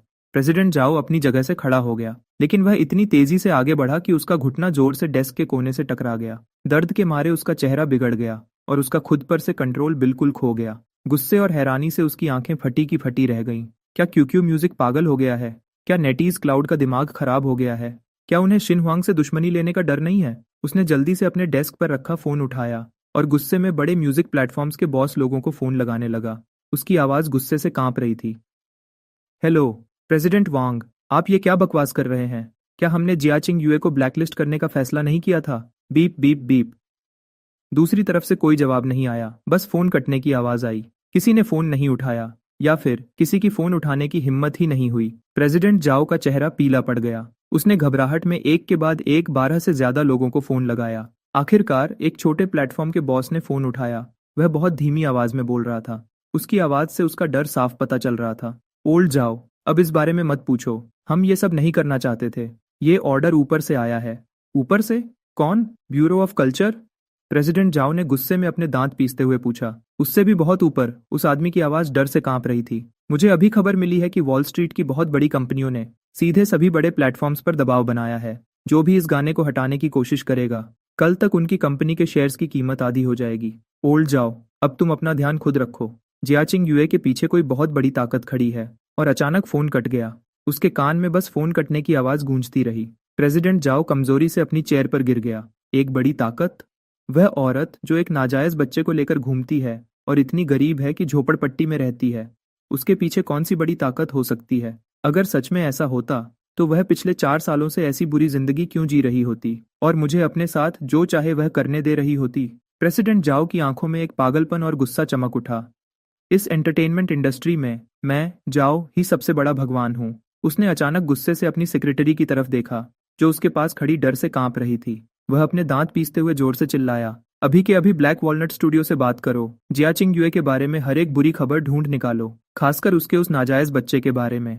मैं चाहता हूँ कि पूरे इंटरनेट को पता चले कि ये गाना एक बेशरम औरत ने गाया है। फिर देखते हैं कि वह इससे कैसे बचती है। वुटोंग एली के एक छोटे से आंगन में बारिश के बाद की चांदनी बहुत ही खूबसूरत लग रही थी, जो पत्थर के रास्ते पर एक हल्की और प्यारी रोशनी डाल रही थी। हवा में मिट्टी और ताजी घास की हल्की खुशबू महसूस हो रही थी। जियाचिंग युए आंगन में एक पत्थर के बेंच पर बैठी हुई थी। वह अपने फोन पर गाने के व्यूज और कमेंट्स को तेजी से बढ़ते हुए देख रही थी। वह पूरी तरह से हैरान और खोई हुई थी। नंबर 1, ये सच में नंबर 1 पर है, वह धीरे से खुद से बोली, कि आंखों में एक नई उम्मीद की किरण चमक रही थी। वह एक छोटे से स्टूल पर बैठा हुआ था और बड़े ध्यान से सिया शिहान को सिखा रहा था कि एक चेस्टनट को बिना तोड़े पूरी तरह से कैसे छीलना है। जियाचिंग युए की बातें सुनकर उसने ऊपर देखा तक नहीं। उसने बस आराम से कहा, इससे बस ये पता चलता है कि सुनने वाले इस बार बहरे नहीं हैं। शुक्रिया। जियाचिंग युए ने घूमकर अपने सामने बाप और बेटी के इस प्यारे नज़ारे को देखा। उसके दिल में दबे हुए जज्बात अब और नहीं रुक सके। उनकी आंखों से आंसू मोतियों की तरह बहने लगे। ये आंसू टॉप पर वापस आने की खुशी के नहीं थे, बल्कि इस सुकून के थे कि कोई चुपचाप उसकी हिफाजत कर रहा है। इस एहसास ने उसे अंदर से बहुत हिम्मत दी। मुझे शुक्रिया मत कहो। उसने एक अच्छे से छीला हुआ चेस्टनट जिया शिहान के मुंह में डाल दिया और फिर धीरे से खड़ा हो गया। वह जियाचिंग युए के पास गया, अपना हाथ आगे बढ़ाया और धीरे से उसके बालों को उसके कान के पीछे कर दिया। उसका ये तरीका बहुत ही प्यारा और आम था। उसकी आंखें शांत लेकिन गहरी लग रही थीं। अगर तुम किसी को शुक्रिया कहना चाहती हो तो खुद को कहो, क्योंकि तुमने ही इस गाने को इतना खूबसूरत गाया है। और वैसे भी ये तो बस शुरुआत है। डीवा जिया, तुम खुद को तैयार कर लो। आज रात तो बस शुरुआत है। कल तुम्हारे दुश्मन गुस्से से पागल हो जाएंगे। क्या तुम डर रही हो जियाचिंग युए? जियाचिंग युए ने उसकी आंखों में देखा, जो हर मुश्किल का सामना करने के लिए तैयार लग रही थीं, जो जिंदगी के हर बड़े तूफान से लड़ सकती थी। उसने एक गहरी सांस ली और अपने दिल की कमजोरी को दूर करते हुए उसकी आंखों में एक नया भरोसा दिखने लगा। मुझे डर नहीं लगता। अगली सुबह जल्दी ही धूप बहुत तेज निकल आई थी, लेकिन इंटरनेट के अंधेरे कोनों में एक बड़ी साजिश का तूफान धीरे धीरे तैयार हो रहा था। लेकिन उनका गाना अभी भी सबसे ऊपर चल रहा था। उस गाने को सुनने वालों की गिनती 500 मिलियन से भी ज्यादा हो गई थी। हर बड़ी सड़क और छोटी गली में, शॉपिंग मॉल से लेकर हेयर सैलून्स तक, बस यही एक गाना बार बार बज रहा था। लेकिन दूसरी तरफ सोशल मीडिया पर कुछ ऐसी खबरें सामने आने लगीं जो बहुत तेजी से वायरल हो रही थीं, जैसे कि जियाचिंग युए के नाजायज बच्चे का सच सामने आ गया और इस सीधी सादी सिंगर का असली चेहरा सबके सामने आ गया। आपकी मर्जी के मुताबिक गंदा सौदा पीछे छूट गया है। एक अनजान शुगर डैडी बेकार हो चुके आर्टिस्ट्स को चर्चा में रख रहा है। इसमें धुंधली और चोरी छिपे ली गई कई फोटोज सामने आई हैं, जिसके साथ भड़काऊ बातें भी लिखी हुई थीं। यहाँ तक कि कुछ अंदर के लोगों ने खबरें लीक की हैं। उनका दावा है कि 4 साल पहले जियाचिंग युए ने आगे बढ़ने के लिए अपना जिस्म बेचा था और अचानक प्रेग्नेंट होने के बाद उसे छोड़ दिया गया। कमेंट सेक्शन में लोगों की बातें अचानक बदल गईं। जो लोग कल रात तक उसे देवी कह रहे थे, वो अब बॉट आर्मीज के बहकावे में आकर सब कुछ खराब कर रहे हैं। हर तरफ गंदी गालियां और बद्दुआएं सुनाई देने लगीं। छोटे से आंगन में फोन पकड़े हुए जिया चिनुआ के हाथ कांप रहे थे। उसका चेहरा बिल्कुल पीला पड़ गया था। जिस बात का उसे सबसे ज्यादा डर था, आखिरकार वही हुआ। वह खुद पर होने वाले हमले तो सह सकती थी, लेकिन शिहान पर हमला। उसने आगे बढ़कर उसके हाथ से फोन छीन लिया और उसे आराम से सबसे दूर वाले कोने में फेंक दिया, सोफा के। इसे देखना बंद करो, चलो खाना खाते हैं। वो शिहान को गालियां दे रहे हैं। वो उसे बिना बाप की औलाद कह रहे हैं। जाओ टासे, लोगों ने इस पते का पता लगाना शुरू कर दिया है। हमें अभी, मैंने कहा ना, चलो खाना खाते हैं। उसकी आवाज तेज नहीं थी, लेकिन उसमें एक ऐसी ताकत थी जिसे कोई टाल नहीं सकता था। फिर वह धीरे से डाइनिंग टेबल की मुख्य कुर्सी पर बैठ गया और शिहान की कटोरी में अंडे का एक टुकड़ा रखा। शिहान, क्या तुम आज अम्यूजमेंट पार्क जाना चाहती हो? उसकी आवाज तुरंत नर्म हो गई। उसका अंदाज एक पल पहले से बिल्कुल अलग था। हाँ, जाना है। शिहान ने अपना छोटा चम्मच हिलाया, अपनी प्यारी और मीठी आवाज में बोली, मुझे कैराउसल पर बैठना है। खाना खाने के बाद डैडी तुम्हें बाहर ले जाएंगे। शिया, चिंगयुए पूरी तरह घबरा गई थी। शाओची, क्या तुम पागल हो गए हो? बाहर इस वक्त पापरात्सी भरे पड़े हैं। जैसे ही हम दरवाजे से बाहर कदम रखेंगे, वे हमें घेर लेंगे। क्या तुम्हें अंदाजा भी है कि यह कितना बड़ा मामला है? उसने थोड़ी अपनी आंखें उठाईं और उसकी तरफ देखा। उसकी आंखों में डर का कोई निशान नहीं था, बस एक ऐसी बेपरवाही थी जैसे वह कोई नाटक देख रहा हो। बड़ा मामला? यह तो बस कुछ भिनभिनाती हुई मक्खियां हैं। क्या इसे बड़ा मामला कहना भी चाहिए? उसने अपना पुराना नोकिया फोन निकाला और उसे टेबल पर घुमाते हुए बोला, तुम्हें एक बात याद रखनी होगी। जब तुम पहाड़ की चोटी पर खड़े होते हो तो तुम्हारे पैरों के नीचे की कीचड़ तुम्हें गंदा नहीं कर सकती। तुम्हें अभी गंदा इसलिए लग रहा है क्योंकि तुम अभी काफी ऊंचाई पर नहीं खड़ी हो। जैसे ही उसने अपनी बात खत्म की, आंगन की दीवार के बाहर अचानक शोर शुरू हो गया। ये वही जगह है। जीपीएस दिखा रहा है कि ये यहीं पर है। जल्दी करो, ऊपर चढ़ो। वह छोटा बच्चा पक्का आंगन में ही है। अगर हमने फोटो ले ली तो ये ब्रेकिंग न्यूज बन जाएगी। प्रेसिडेंट जाओ ने कहा है कि एक साफ सामने की फोटो के 1 लाख मिलेंगे। कैमरा लिए हुए कुछ लोग सीढ़ियों पर चढ़ गए और बेलों से ढकी दीवार के ऊपर चढ़ने की कोशिश करने लगे।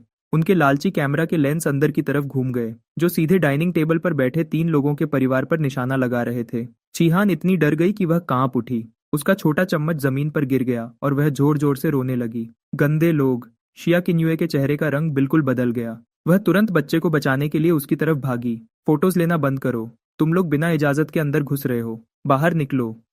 कैमरा के शटर मशीन गन की तरह लगातार चलने लगे। दिन के उजाले में भी कैमरा की फ्लैश आंखों को चौंधिया रही थी। दीवार पर चढ़े पापरात्सी बहुत खुश दिख रहे थे और उनके मुंह से गंदी बातें निकल रही थीं। मिस शॉ, इधर देखिए। क्या आप बताएंगी कि इस बच्चे का बाप कौन है? क्या कोई शुगर डैडी है या कोई कोयले की खान का मालिक? शिया किंगवे ने बेचैनी से शिहान का चेहरा छुपाया। उसका शरीर बुरी तरह कांप रहा था। उसकी आंखें धीरे धीरे बिल्कुल ठंडी पड़ गईं। उसने आगे बढ़कर टेबल से एक आम बांस की चॉपस्टिक उठाई। सर। हवा में एक तेज आवाज गूंजी। किसी ने देखा तक नहीं कि उसने कब हाथ चलाया। उन्हें बस हवा में एक तेजी से जाती हुई परछाई दिखी, जो सीधे कैमरा के लेंस पर जाकर लगी, जो सबसे ज्यादा शोर मचाने वाले बदतमीज पापरात्जों के हाथ में था। धम। हजारों की कीमत वाला बड़ा लेंस तुरंत टूटकर बिखर गया। कांच के टुकड़े हर तरफ फैल गए। मेरी आंख! उस पापरात्जो ने दर्द से चीखते हुए चिल्ला उठा। अपने चेहरे को पकड़ते हुए वह दीवार से नीचे गिर गया। धम। उसने आंगन का दरवाजा लात मारकर पूरा खोल दिया। उसके साथ कोई बॉडीगार्ड्स नहीं थे। वह बिल्कुल अकेला था, लेकिन उसके शरीर से निकलने वाली ताकतवर एनर्जी ने इन आम तौर पर घमंडी पापरात्सी को सांस लेने में तकलीफ महसूस कराई और उनके पैर कांपने लगे। किसने कहा था कि एक फोटो के 1 लाख मिलेंगे? वह चाहता वह जमीन पर तड़प रहे पापरात्सों के पास गया और ऊपर से उसे घूरने लगा। तुम्हारी हिम्मत कैसे हुई मुझे मारने की? मैं पुलिस को बुला रहा हूँ। मैं तुम्हारी सच्चाई सबको बताऊंगा। तुम अब नहीं बचोगे। तुम उस हरामी बच्चे के नकली बाप हो ना? बस रुको तुम। पापरात्सो ने अपना चेहरा पकड़ा हुआ था और लगातार धमकियां दे रहा था। उसने थोड़ा सा मुस्कुरा दिया। वह नीचे झुका, अपना फोन स्पीकर पर किया और उसे उस आदमी के चेहरे के सामने रखा। दूसरी तरफ से एक ठंडी और रोबोटिक आवाज आई। यह उस मीडिया कंपनी का बड़ा अफसर था जिसे वह चोरी छिपे चलाता था। यूनिवर्सल न्यूज के लीगल डिपार्टमेंट का डायरेक्टर, जो दुनिया की सबसे बड़ी मीडिया कंपनी है। बॉस, फेशियल रिकॉग्निशन के जरिए हमने वहां मौजूद 5 बदमाशों की पहचान कर ली है। उनके सारे गलत कामों के सबूत पूरी तरह से तैयार कर लिए गए हैं और उन्हें जांगजो सिटी सिक्योरिटी ब्यूरो और टैक्स ब्यूरो भेज दिया गया है। इसके अलावा उनके सारे बैंक अकाउंट्स फ्रीज कर दिए गए हैं। रही बात प्रेसिडेंट शाओक्सिन हुआंग एंटरटेनमेंट की, दूसरी तरफ वाले ने थोड़ा रुककर कहा, स्टॉक मार्केट पर हमला शुरू हो चुका है। शिन हुआंग का स्टॉक अगले 10 मिनट में पूरी तरह गिरकर बंद हो जाएगा। उसने उस चमचे के चेहरे को देखा जिसका रंग अचानक उड़ गया था। उसका बात करने का तरीका इतना नर्म था जैसे वह किसी पुराने दोस्त से हालचाल पूछ रहा हो। सुना तुमने? यह है इस नकली बाप की ताकत। अभी तुम्हारे पास पुलिस के आने में 3 मिनट हैं। उससे पहले तुम्हारे पास 2 रास्ते हैं। 1, अपने घुटनों के बल रेंगते हुए अंदर आओ और मेरी बेटी से माफी मांगो और जमीन पर गिरे उसके आंसुओं को साफ करो। नहीं तो तुम्हारा बेकार स्टूडियो और वह जाओ नाम का आदमी सब इस दुनिया से एक साथ गायब हो जाओगे। वह चमचा पूरी तरह टूट गया। अभी अभी उसका फोन जोर जोर से बज रहा था। बैंक के मैसेज आ रहे थे कि उसके सारे अकाउंट बंद हो गए हैं। उसकी पत्नी रोते हुए फोन कर रही थी कि उनका घर छीना जा रहा है। स्टूडियो का बॉस ग्रुप चैट में पागल हो रहा था, चिल्ला रहा था कि उन्हें पूरे इंटरनेट पर बैन कर दिया गया है। पलकें झपकते ही सब कुछ खत्म हो गया। मैं पहला रास्ता चुनता हूँ, बॉस। नहीं दादाजी, मुझसे गलती हो गई। मेरी आंखें थीं पर मैं आपको पहचान नहीं पाया। जिया चिंग्युए की हैरान आंखों के सामने वह रिपोर्टर्स, जो अभी कुछ देर पहले तक बहुत घमंड दिखा रहे थे, अब अपनी पूंछ दबाकर भागने वाले कुत्तों जैसे बन गए थे। वह जल्दी जल्दी रेंगते हुए आंगन के अंदर आए। वह रोती हुई छोटी शिहान के सामने घुटनों के बल बैठ गए और अपना सिर जमीन पर पटकते हुए खुद को थप्पड़ मारने लगे। छोटी राजकुमारी, हमें माफ कर दो। हम जानवर हैं, हम बुरे लोग हैं। प्लीज अब मत रो। हम आपसे भीख मांगते हैं, प्लीज मत रोइए। शिहान ने रोना बंद कर दिया। उसने अपनी बड़ी बड़ी आंसुओं से भरी आंखें झपकाईं और अपने पापा को देखा, हैरानी से।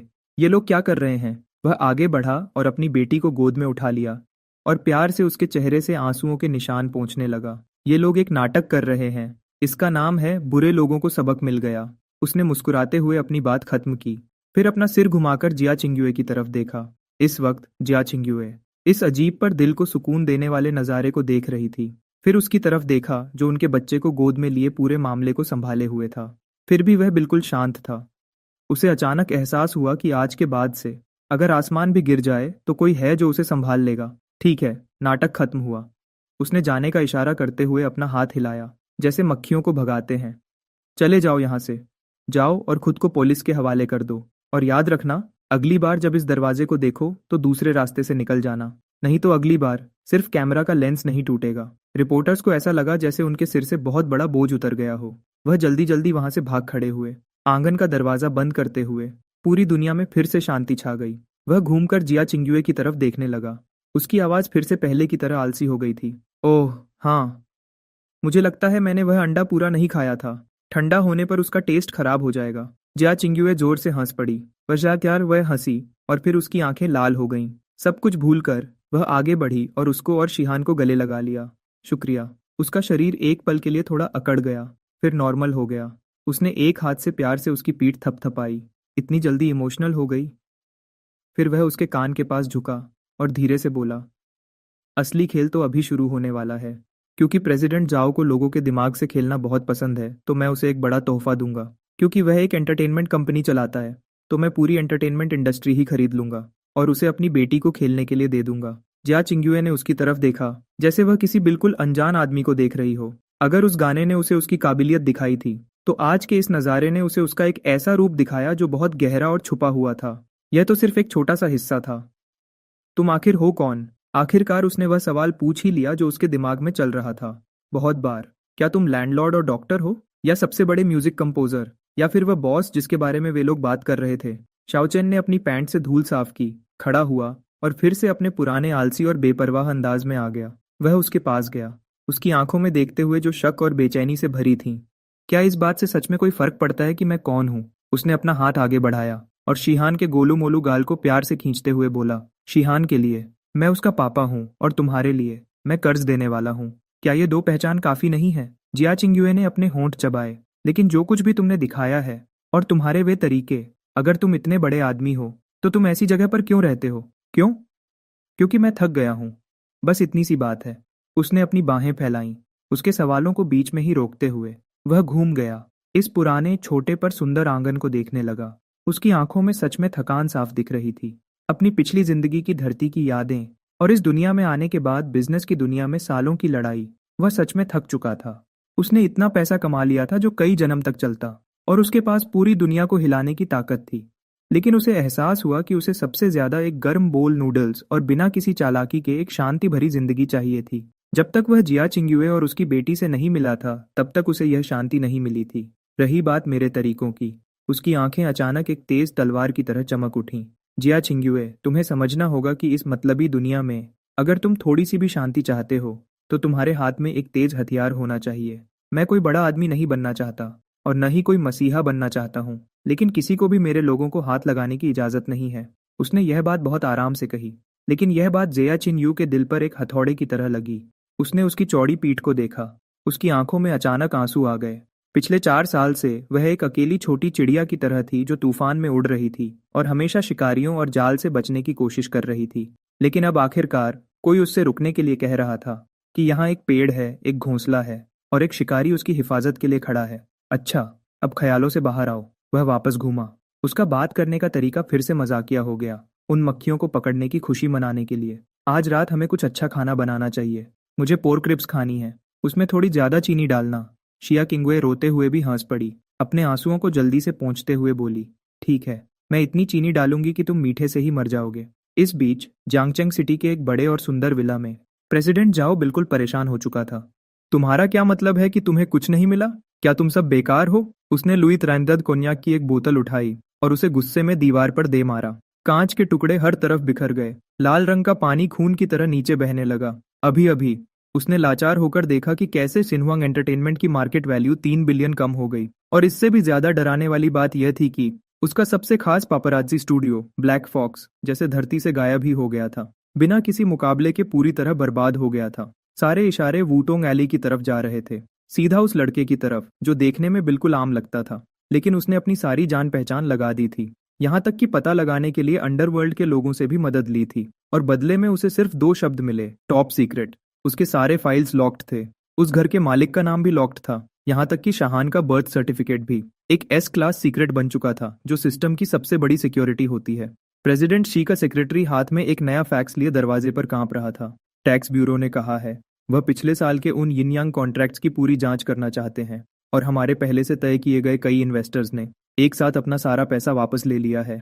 प्रेसिडेंट जाओ हैरान रह गया, उसका सिर घूमने लगा और वह सोफा पर गिर गया। एक ऐसा डर जो उसने पहले कभी महसूस नहीं किया था उस पर पूरी तरह छा गया। उसे आखिरकार समझ आ गया कि उसने किसी आम चीज से पंगा नहीं लिया था, बल्कि उसने एक न्यूक्लियर रिएक्टर को छेड़ दिया था। सामने वाले को तो अपना चेहरा दिखाने की भी जरूरत नहीं थी, वह सिर्फ एक चुटकी बजाकर उसके पूरे एंटरटेनमेंट एम्पायर को मिट्टी में मिला सकते थे। नहीं, मैं अभी हारा नहीं हूं। प्रेसिडेंट जाओ की आंखों में एक हारे हुए जानवर जैसा पागलपन दिखा। वह इस इंडस्ट्री में सालों से काम कर रहा था, उसने कैसे कैसे तूफान नहीं देखे थे। पैसा और ताकत डरावनी हो सकती है, लेकिन आज के दौर में जहां पॉपुलैरिटी ही सब कुछ है, जब तक उसके पास खेलने के लिए पत्ते हैं, उसके पास बाजी पलटने का एक मौका अभी भी था। शिया चिंग्युए, तुम वापस आना चाहती हो? तुम्हें लगता है कि तुम उस गाने से अपना नाम साफ कर लोगी? उसने अपने दांत पीसे, उसकी आवाज में नफरत साफ दिख रही थी। जाओ और मास्क्ड सिंगर के डायरेक्टर से बात करो, चाहे कितने भी पैसे क्यों ना लगें। हमें अगला चैलेंजर स्पॉट हर हाल में चाहिए। अगर इंटरनेट पर कोई तुम्हारी हिफाजत कर रहा है, तो मैं स्टेज पर ही तुम्हारा नाम खराब कर दूंगा। मैं ये पक्का करूंगा कि करोड़ों लोगों के सामने तुम एक सुर भी ना गा सको और तुम्हारी पूरी तरह बेइज्जती हो जाए।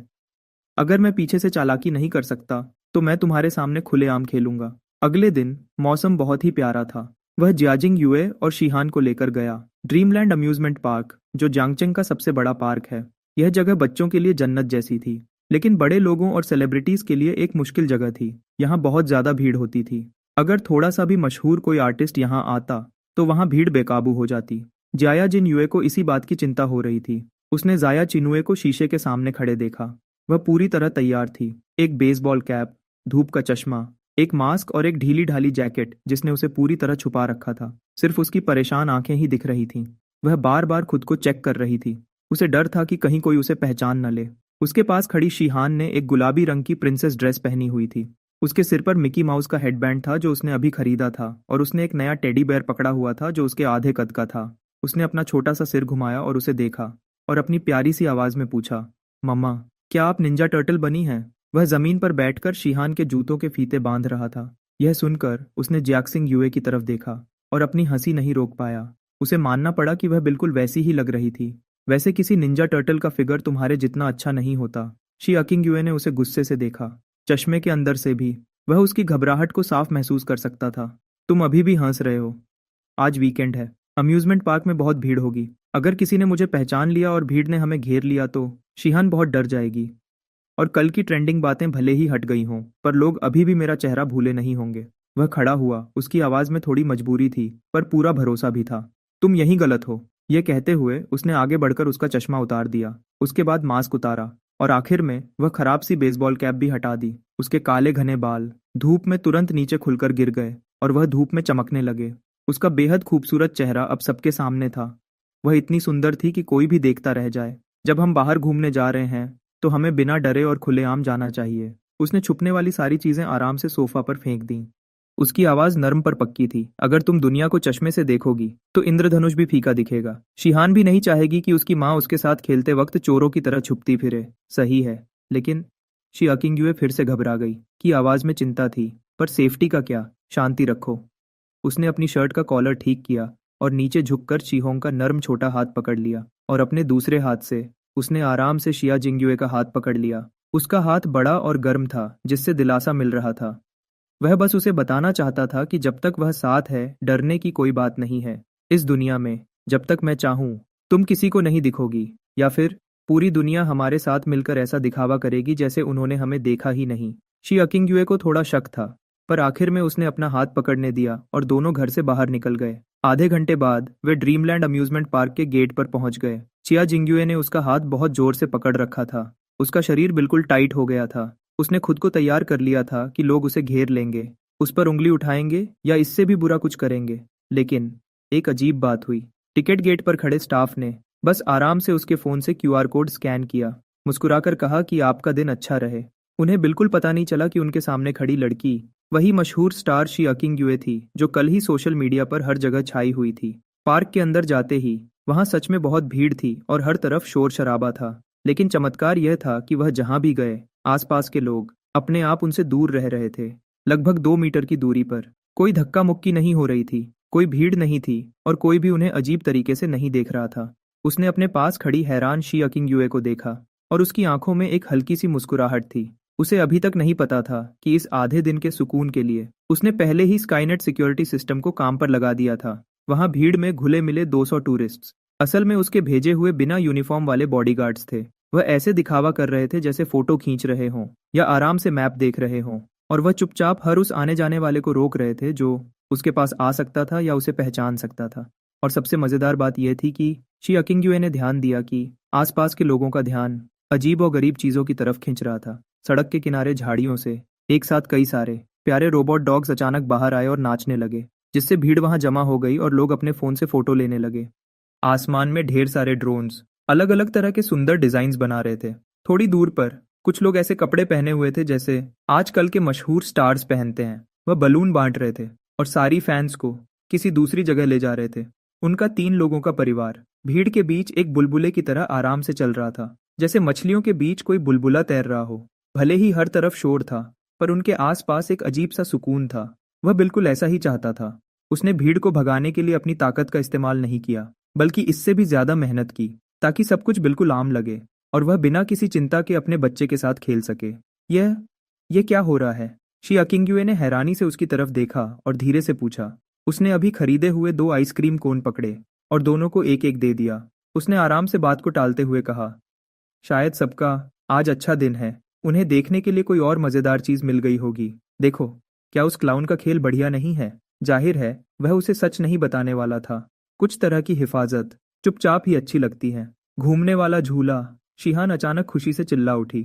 उसके छोटे से हाथ ने थोड़ी दूर इशारा किया, एक बड्डे से डबल डेकर कैरोसेल की तरफ। उसकी आंखें खुशी से चमक रही थीं। वह मुस्कुराया और उसने उसे अपनी गोद में उठा लिया। उसका गला प्यार से भरा हुआ था। चलो चलते हैं, डैडी तुम्हें सबसे ऊंचे सफेद घोड़े पर बिठाएंगे, ठीक है? हल्का म्यूजिक बजने लगा। लगधी के घोड़े धीरे धीरे घूमने लगे। शिहान घोड़े की पीठ पर बैठी थी। वह इतना मुस्कुरा रही थी कि उसकी आंखें छोटी हो गई थीं। उसके छोटे हाथों ने डंडे को मजबूती से पकड़िड्ढा हुआ था। वह ठीक उसके पास खड़िड्ढा था और ध्यान से उसकी देखभाल कर रहा था। उसका प्यार उसकी आंखों से साफ दिख रहा था। उसने अपनी आंख के कोने से एक झलक देखी, उनके पीछे पंपकिन कैरेज में बैठी शिया चिंग्युए की, जो बाप और बेटी की पीठ को देख रही थी। उसकी आंखें धीरे धीरे लाल हो गईं। वह जानता था कि यह आसान और प्यारा नजारा उसके सपनों की सबसे बड़िद्दी ख्वाहिश हुआ करती थी, जहां कोई कैमरा फ्लैश न हो, कोई स्केड्यूल न हो, कोई मैनेजर उसे जल्दी करने को न कहे और कॉन्ट्रैक्ट तोड़ने के जुर्माने का कोई बुरा सपना न हो। वहां सिर्फ धूप थी, आइसक्रीम का मीठा स्वाद और म्यूजिक था, और उसका अपना प्यार और बच्चा था। हे! उसने अचानक अपना सिर घुमाया और उसे चुपके से अपने आंसू पोंछते हुए देख लिया। वह उसे छेड़ने से खुद को रोक नहीं पाया। अगर तुम इतनी इमोशनल होकर रोने लगोगी और तुम्हारी आइसक्रीम पिघलकर तुम्हारे हाथों पर गिर गई तो मैं तुम्हारे कपडेड्डे नहीं धोऊंगा, याद रखना। शिया किंगवे अपने आंसुओं के बीच ही हंस पड़िड्ढी। उसने अपनी आइसक्रीम ऐसे उठाई जैसे वह उस पर फेंकने वाली हो। तुम 3 सेकंड से ज्यादा रोमांटिक नहीं रह सकते। रोमांटिक? उसने अपनी आईब्राउ उठाई और उसकी आवाज थोड़ी प्रैक्टिकल हो गई। ये सब बातें बिल्कुल नकली हैं। मुझे सच्चाई में जीना पसंद है। जैसे कि उसने अपना हाथ उठाया और दूर इशारा किया। वह सामने दिखने वाला बेडिड द फेरिस व्हील। मैंने सुना है कि उसके सबसे ऊपर जाकर मांगी गई मन्नत सच होती है। वैसे तो मैं इन सब पर यकीन नहीं करता, लेकिन तुम्हारे लिए मैं 5 मिनट के लिए इस पर यकीन कर सकता हूँ। फेरिस व्हील धीरे धीरे ऊपर जाने लगा। कैबिन के अंदर बहुत शांति थी। शिहान ने अपना चेहरा कांच से लगा लिया और नीचे धीरे धीरे छोटे होते शहर को देखने लगी। वह बीच बीच में खुशी से चौंक उठती थी। वह और जिया चिंग्युए एक दूसरे के पास बैठे थे उस छोटे से कैबिन में। उनकी सांसें साफ सुनाई दे रही थीं। वहां का माहौल अचानक थोड़ा रोमांटिक हो गया। थैंक यू, शिया किंगवे ने अपने पैरों की तरफ देखते हुए कहा। उनकी आवाज बहुत धीमी थी, लेकिन उसमें सच्चाई थी। सिर्फ आज के लिए नहीं, बल्कि हर चीज के लिए। उसने अपना सिर घुमाकर उसे देखा। धूप कांच से छनकर आ रही थी और उसके चेहरे को चमका रही थी। उसके चेहरे के छोटे छोटे बाल भी साफ दिख रहे थे। इस वक्त उसने अपना गुस्सा और डर बिल्कुल छोड़ दिया। वह इतनी मासूम लग रही थी कि उसके दिल में दर्द होने लगा। उसने मजाक करना बंद कर दिया और उसकी आवाज गहरी और सीरियस हो गई। उसने धीरे से हाँ कहा और ऊपर उसकी तरफ देखा। उनकी आंखों में बहुत प्यार था। तुम्हें मुझे थैंक यू कहने की जरूरत नहीं है। मैं एक बिजनेसमैन हूँ। इन्वेस्टमेंट्स का फायदा तो मिलना ही चाहिए। वह महसूस कर सकता था कि शाओई चिंग युए की धड़कन अचानक रुक गई थी। उसकी आंखों में थोड़ा डर और उलझन साफ दिखी। फायदा? वह किस तरह का फायदा चाहता था? उसने अपना हाथ आगे बढ़ाया और धीरे से अपना हाथ उसके घुटने पर रखे उसके हाथ पर रख दिया। उसके हाथ की गर्मी उसके हाथ में महसूस होने लगी, जिससे उसका डर कम हो गया। मैं जो फायदा चाहता हूं वह यह है कि अब से तुम सिर्फ स्टेज पर चमकने पर ध्यान दो। बाकी सारे अंधेरे को झेलने के लिए मैं हूं। वह स्टेज जो तुमने खो दिया था, वह इज्जत जो तुमसे छीन ली गई थी, और यहां तक कि वह खुशी जो तुमसे छीनी गई थी, मैं वह सब तुम्हें वापस दिलाऊंगा। एक एक चीज ब्याज के साथ। शी आइकिनुआ ने अचानक अपना सिर उठाया और उसकी गहरी आंखों में देखा। उसकी आंखों में आंसू भर आए। ठीक उसी वक्त फेरिस व्हील सबसे ऊपर पहुंच गया। ऐसा लगा जैसे पूरी दुनिया उनके कदमों में हो, बहुत बेडिड्डी और बेहद खूबसूरत। जब उनकी आंखें एक दूसरे से मिली हुई थीं और माहौल बिल्कुल बदलने ही वाला था, तभी शिहान अचानक पीछे घूमी और अपनी प्यारी बच्चों जैसी आवाज में चिल्लाई, डैडी मॉमी। देखो, वहां एक बड़ी स्क्रीन पर मॉमी का नाम लिखा है। दोनों एक साथ रुक गए और उस तरफ देखने लगे जहां शिहान इशारा कर रही थी। दूर एक बड़ी बिल्डिंग पर एक एलईडी स्क्रीन पर एक बहुत ही ध्यान खींचने वाला एडवर्टीजमेंट चल रहा था। मास्क्ड सिंगर का आखिरी चैलेंज, इस साल का ग्रैंड एडिशन। रहस्यमयी सिंगर द वॉन्डरर का चेहरा सामने आने वाला है। कौन तोड़ पाएगा इस जीत के सिलसिले को? इस फ्राइडे रात के 8 बजे। पता लगाने के लिए जरूर देखें। उस एड में जिया चिंग्यू की फोटो नहीं थी, बल्कि एक ऐसी इमेज थी जिसे सिर्फ इंडस्ट्री के लोग ही समझ सकते थे कि इसका असली मतलब क्या है। वह जिया जिंग्यू का वही पुराना मशहूर लुक था जो उसने 4 साल पहले परफॉर्मेंस के दौरान किया था। उसने देखा कि याए चिन्यू का चेहरा अचानक बदल गया और उस पर डर और हैरानी साफ दिखने लगी। उसने धीरे से कहा, मास्क्ड सिंगर, वह एक शो है जिसे शिनहुआंग एंटरटेनमेंट ने फंड किया है। वह अभी मुझे जबरदस्ती स्टेज पर भेजना चाहते हैं। वह अच्छे से समझ गया था कि आर्टिस्ट की मर्जी के बिना इस तरह का प्रमोशनल मटेरियल निकालना साफ तौर पर उसे पहले ऊपर चढ़ाने और फिर नीचे गिराने की एक साजिश थी। अगर वह वहां नहीं गई तो लोग उसे नखरेबाज कहेंगे, जो मुकाबले से पहले ही डरकर भाग गई। लेकिन अगर वह गई तो वहां पक्का उसके लिए एक और जाल तैयार था, एक बड़ा जाल। उसने उस स्क्रीन की तरफ देखा और उसकी आंखें तुरंत बिल्कुल ठंडी हो गईं। कुछ देर पहले की नरमी अचानक बिना किसी निशान के गायब हो गई और उसकी जगह एक शिकारी जैसी चमक आ गई जो अपने शिकार को जाल में फंसते हुए देख रहा हो। प्रेसिडेंट जाओ, वह बूढ़ा लोमड़ी, लगता है अभी तक कोई सबक नहीं सीखा है। उसने जाजियाजी युए का ठंडा हाथ जोर से पकड़ लिया। उसके चेहरे पर एक खतरनाक मुस्कान आई और उसकी आवाज में एक अलग ही ताकत थी। अगर वह तुम्हारा गाना इतना ही सुनना चाहता है तो ठीक है, तुम जाओ, लेकिन इस छोटे से खेल की कहानी को थोड़ा बदलना पड़ेगा। अगर तुम गाओगी तो ऐसा गाओगी कि वह अपनी जिंदगी पर शक करने लगे। तब तक गाओ जब तक उसकी शिनहुआंग एंटरटेनमेंट वहीं बर्बाद न हो जाए। उसने सीधा जियाई चिन्यू की आंखों में देखा और एक एक शब्द आराम से पूछा, चिंग युए, क्या तुम अपनी ताजपोशी के लिए तैयार हो? शुक्रवार रात के 8 बजे। Studio 1, Zhangcheng radio and television broadcasting station. यह उस वैरायटी शो की जगह थी जिसे पूरे होक्सिया में सबसे ज्यादा देखा जाता था। मास्क्ड सिंगर का लाइव ब्रॉडकास्ट। एक बड़ी गोल छत से बहुत सारी महंगी स्टेज लाइट्स लटक रही थीं। स्टेज के बीच में 3D प्रोजेक्शन से एक खूबसूरत म्यूजिक की जगह बनाई गई थी। नीचे 5000 लोग बैठे थे और उनके साथ म्यूजिक इंडस्ट्री के 3 बड़े जजेस भी थे, और स्क्रीन के पीछे करोड़ों लोग इसे ऑनलाइन देख रहे थे। बैक स्टेज के इंतजार करने वाले रास्ते में हवा में एक अजीब सा डर था और बहुत ज्यादा टेंशन बनी हुई थी। उसने जियाई जिंग्युए को देखा जिसने एक सिल्वर मास्क पहना हुआ था। उस मास्क पर छोटे छोटे हीरे लगे हुए थे और आंख के कोने के पास एक लाल रंग के आंसू की बूंद बनी हुई थी। यह वह नाम था जो उसने उसे दिया था, स्ट्रे कैट। कोई रानी नहीं, कोई देवी नहीं, बल्कि एक स्ट्रे कैट। उसने उससे कहा था कि पुरानी जिया चिंग्युए मर चुकी है। अब जो वापस आ रही है वह मौत के बाद जिंदा हुआ एक जंगली जानवर है। वह अभी भी अपने आम कपड़ों में था ताकि बैकस्टेज में किसी को शक न हो। उसने अपने गले में एक स्टाफ बैज पहना हुआ था जो एक टेम्पररी असिस्टेंट का था। उसके हाथ में एक थर्मोस था जिसमें मालवा नट की चाय थी, क्योंकि उसे डर था कि ज्यादा गाने से उसका गला खराब न हो जाए। उसने उससे प्यार से पूछा, शिया। चिंग्युए ने एक गहरी सांस ली। उसके हाथ बिल्कुल ठंडे पड़ चुके थे। उसकी आवाज में घबराहट थी। मैंने सुना है कि आज रात का मुकाबला पॉप किंग पेसे से है, जो शिनहुआंग एंटरटेनमेंट का सबसे बड़ा आर्टिस्ट है। ये पक्का प्रेसिडेंट जाओ का काम है। उन्होंने ही उसे आज रात मुझे रोकने के लिए भेजा है। चाओचे ने थर्मोस का ढक्कन खोला, गर्म भाप को फूंक मारी और उसे पकड़ा दिया। उसकी आवाज में थोड़ा गुस्सा और लापरवाही थी। सिर्फ जोर से चिल्लाने से कोई अच्छा गाने वाला नहीं बन जाता। शांत रहो, आज रात का खेल उनके हाथ में नहीं है, ये भगवान के हाथ में है। और सच कहूं तो मेरी भगवान से अच्छी पहचान है। तभी ड्रेसिंग रूम का दरवाजा जोर से खुला। शो का असिस्टेंट डायरेक्टर, एक मोटे चेहरे वाला आदमी अंदर घुस आया। उसने गुस्से से शियान चिंग्युए की तरफ देखा और घमंड से बोला, हे स्ट्रे कैट, अब तुम्हारी बारी है, जल्दी करो, देर मत लगाओ। याद रखना कि आज रात लाइव ब्रॉडकास्ट है, अगर कोई भी गलती हुई तो तुम्हें बेचकर भी नुकसान पूरा नहीं होगा। यह कहकर उसने शाओक्सिन यू की तरफ एक अजीब इशारे से देखा, खास करके उसके कमर पर लगे ईयरफोन रिसीवर की तरफ। उसके चेहरे पर एक गंदी मुस्कान आ गई। जाओ छे की आंखों में एक चमक आई। वह एक पल में सब समझ गया। उस रिसीवर के साथ 10 मिनट पहले ही छेड़छाड़ की गई थी। प्रेसिडेंट जाओ सच में उसे इतनी आसानी से छोड़ने वाले नहीं थे। स्टेज पर अचानक सारी लाइट्स बंद हो गईं। सिर्फ एक अकेली सफेद स्पॉटलाइट जल रही थी, जो स्टेज के बिल्कुल बीच में रोशनी कर रही थी। शिया किंग यूए धीरे धीरे स्टेज पर आई, बिना किसी बड़े मेकअप या तैयारी के। वह बिल्कुल साफ और सबसे अलग लग रही थी, जैसे किसी पहाड़ की चोटी पर कोई सफेद फूल खिला हो। म्यूजिक शुरू हुआ, एक ऐसा गाना जो इस दुनिया में पहले कभी नहीं था, अपवर्ड्स टू द मून। उसने यह गाना चुना था क्योंकि वह इसकी सबसे मुश्किल सुरों और ऊंची आवाज का इस्तेमाल करना चाहता था, ताकि सबका मुंह बंद किया जा सके।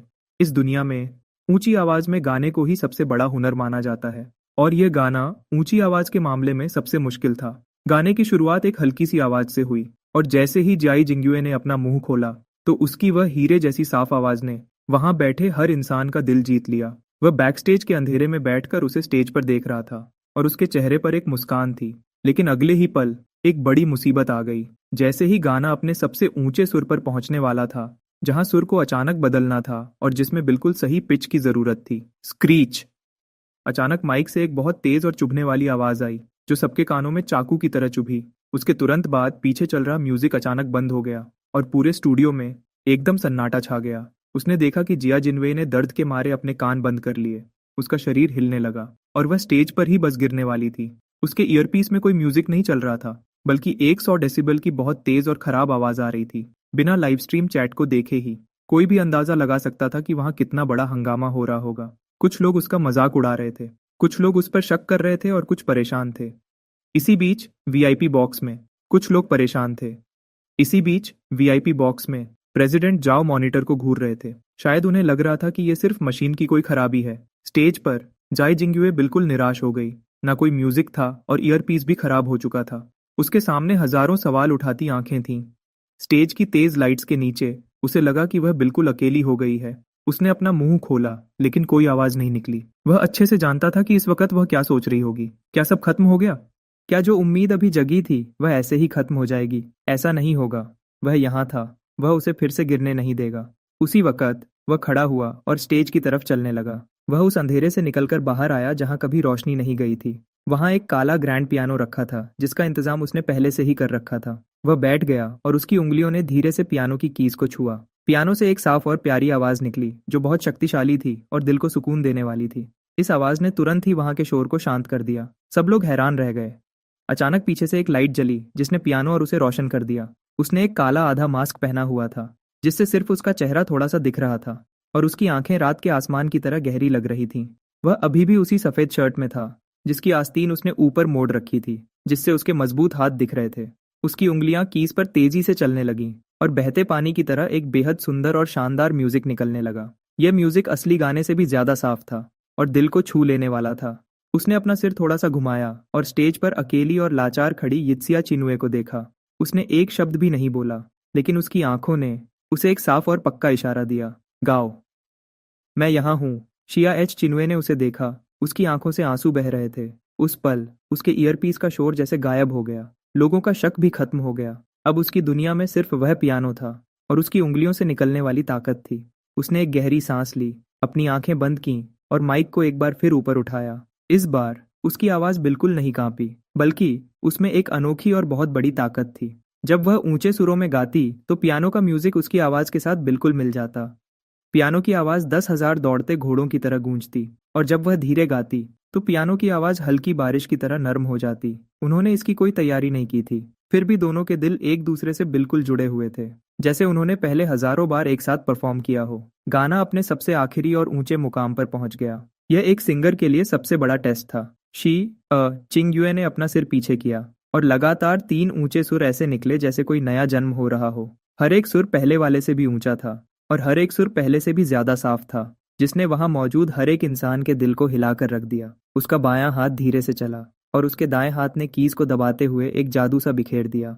उसके हाथ पियानो पर इतनी तेजी से चल रहे थे कि दिख भी नहीं रहे थे, पियानो का म्यूजिक एक बड़े तूफान की तरह बढ़ने लगा, जो उसकी आवाज को और ऊपर ले जा रहा था और उसे आसमान की ऊंचाइयों तक पहुंचा रहा था। बूम!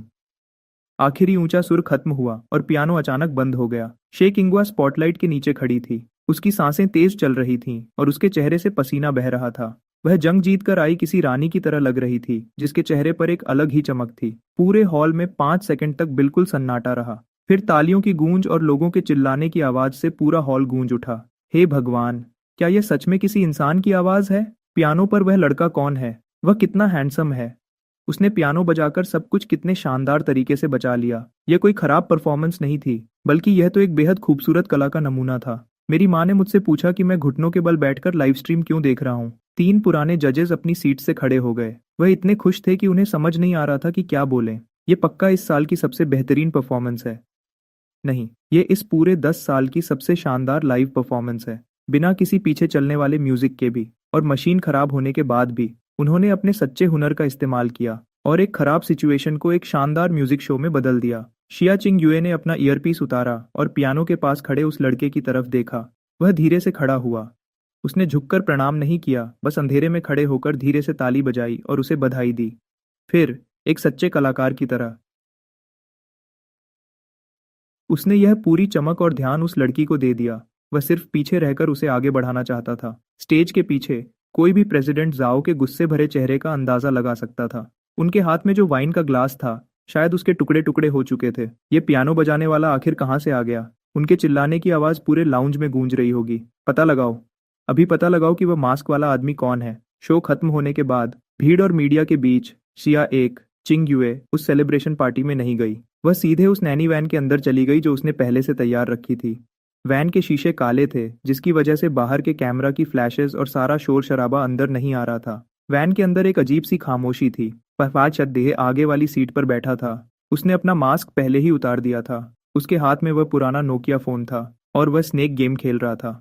ऐसा लग रहा था जैसे वह शानदार पियानो गॉड, जो अभी थोड़ी देर पहले स्टेज पर था, वह यह था ही नहीं उसके लिए। जो कुछ भी अभी हुआ, वह बस एक आम सी मदद थी, जो उसे बचाने के लिए एक जरूरी कदम था। शेख इंगुवे पीछे की सीट पर बैठी थी। उसने गहरी नींद में सोई हुई शिहान को अपनी गोद में लिया हुआ था।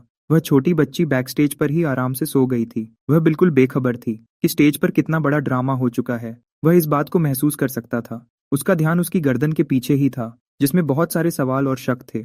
यह साफ था कि उसके दिल में बहुत सारे सवाल चल रहे थे। वह कमाल का पियानो बजाने का तरीका, लाइव स्ट्रीम के दौरान उसका बिल्कुल शांत रहना और हर चीज को अपने काबू में रखने का उसका अंदाज, ये सब बातें एक आम लैंडलॉर्ड में नहीं हो सकती थीं। आखिरकार उसने खामोशी तोड़ी। उसने धीरे से पूछा, क्या तुमने पहले म्यूजिक सीखा है? बस थोड़ा सा। उसने अपना सिर घुमाकर देखा भी नहीं। उसका चेहरा बिल्कुल आम सा था। जब मैं पहले वियना में कबूतरों को दाना डालने गया था, तो वहां के कुछ बुजुर्गों से 2-4 दिन ऐसे ही सीख लिया था। वह ज्यादा सफाई नहीं देना चाहता था। पुरानी बातों को उसे बताने की कोई जरूरत नहीं थी। वह बस सबसे आसान तरीके से उसकी शांति को बचाना चाहता था। शेख इंगुवे के पास कोई जवाब नहीं था।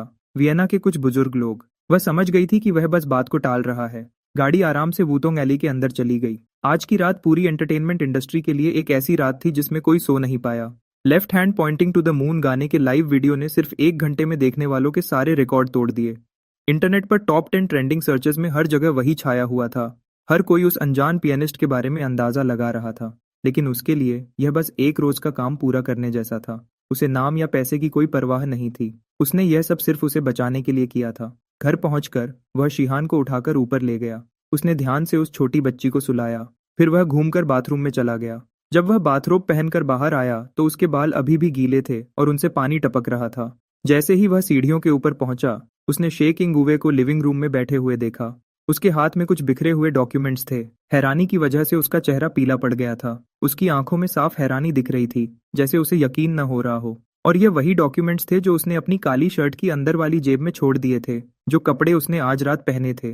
गाड़ी से उतरने के बाद उसने उसे ऐसे ही सोफा पर फेंक दिया था। वह अच्छी तरह जानता था कि उसने उन्हें देख लिया है। वह डॉक्यूमेंट्स इंग्लिश और फ्रेंच में लिखे हुए थे, जिनके ऊपर सोने के रंग का एक बड़ा लोगो बना हुआ था, जीएमजी ग्लोबल मीडिया ग्रुप। ऐसा हो ही नहीं सकता था कि वह इसे न पहचाने। एक पुरानी पॉप डीवा होने के नाते वह किसी भी और से बेहतर जानती थी कि जीएमजी का क्या मतलब है। ये दुनिया की सबसे बड़ी मीडिया कंपनी थी, जो हॉलीवुड के आधे से ज्यादा सिनेमा घरों को चलाती थी। यूरोप की सबसे बड़ी म्यूजिक कंपनी थी और इस दुनिया की ग्रैमी वोटिंग कमेटी भी इसके पास थी। उन डॉक्यूमेंट्स में जीएमजी ग्रुप के 51% शेयर्स अपने नाम करने का पेपर था और उसमें शिनहुआंग एंटरटेनमेंट के ग्रेटर चाइना बिजनेस डिवीजन को जबरदस्ती खरीदने का एक प्रपोजल भी था। वह शिनहुआंग एंटरटेनमेंट को सिर्फ इसलिए खरीदना चाहता था ताकि उसका गुस्सा ठंडा कर सके और शाओताई को इसकी सजा दे सके, ताकि आने वाले वक्त में वह बिना किसी रुकावट के एंटरटेनमेंट इंडस्ट्री में आगे बढ़ सके और चमक सके। क्या हुआ? क्या तुम्हें मेरे बिजनेस एम्पायर में इंटरेस्ट है? उसकी आवाज में अभी भी नहाकर आने की नमी थी जो अचानक उसके पीछे से आई। उसके बोलने के अंदाज में अपना राज खुलने का कोई डर नहीं था, बल्कि उसकी आवाज में एक हल्की सी मुस्कुराहट थी। शे किंगुवे अचानक डर गई। उसके हाथ से सारे डॉक्यूमेंट्स जमीन पर गिर गए। उसने तुरंत पीछे घूमकर देखा।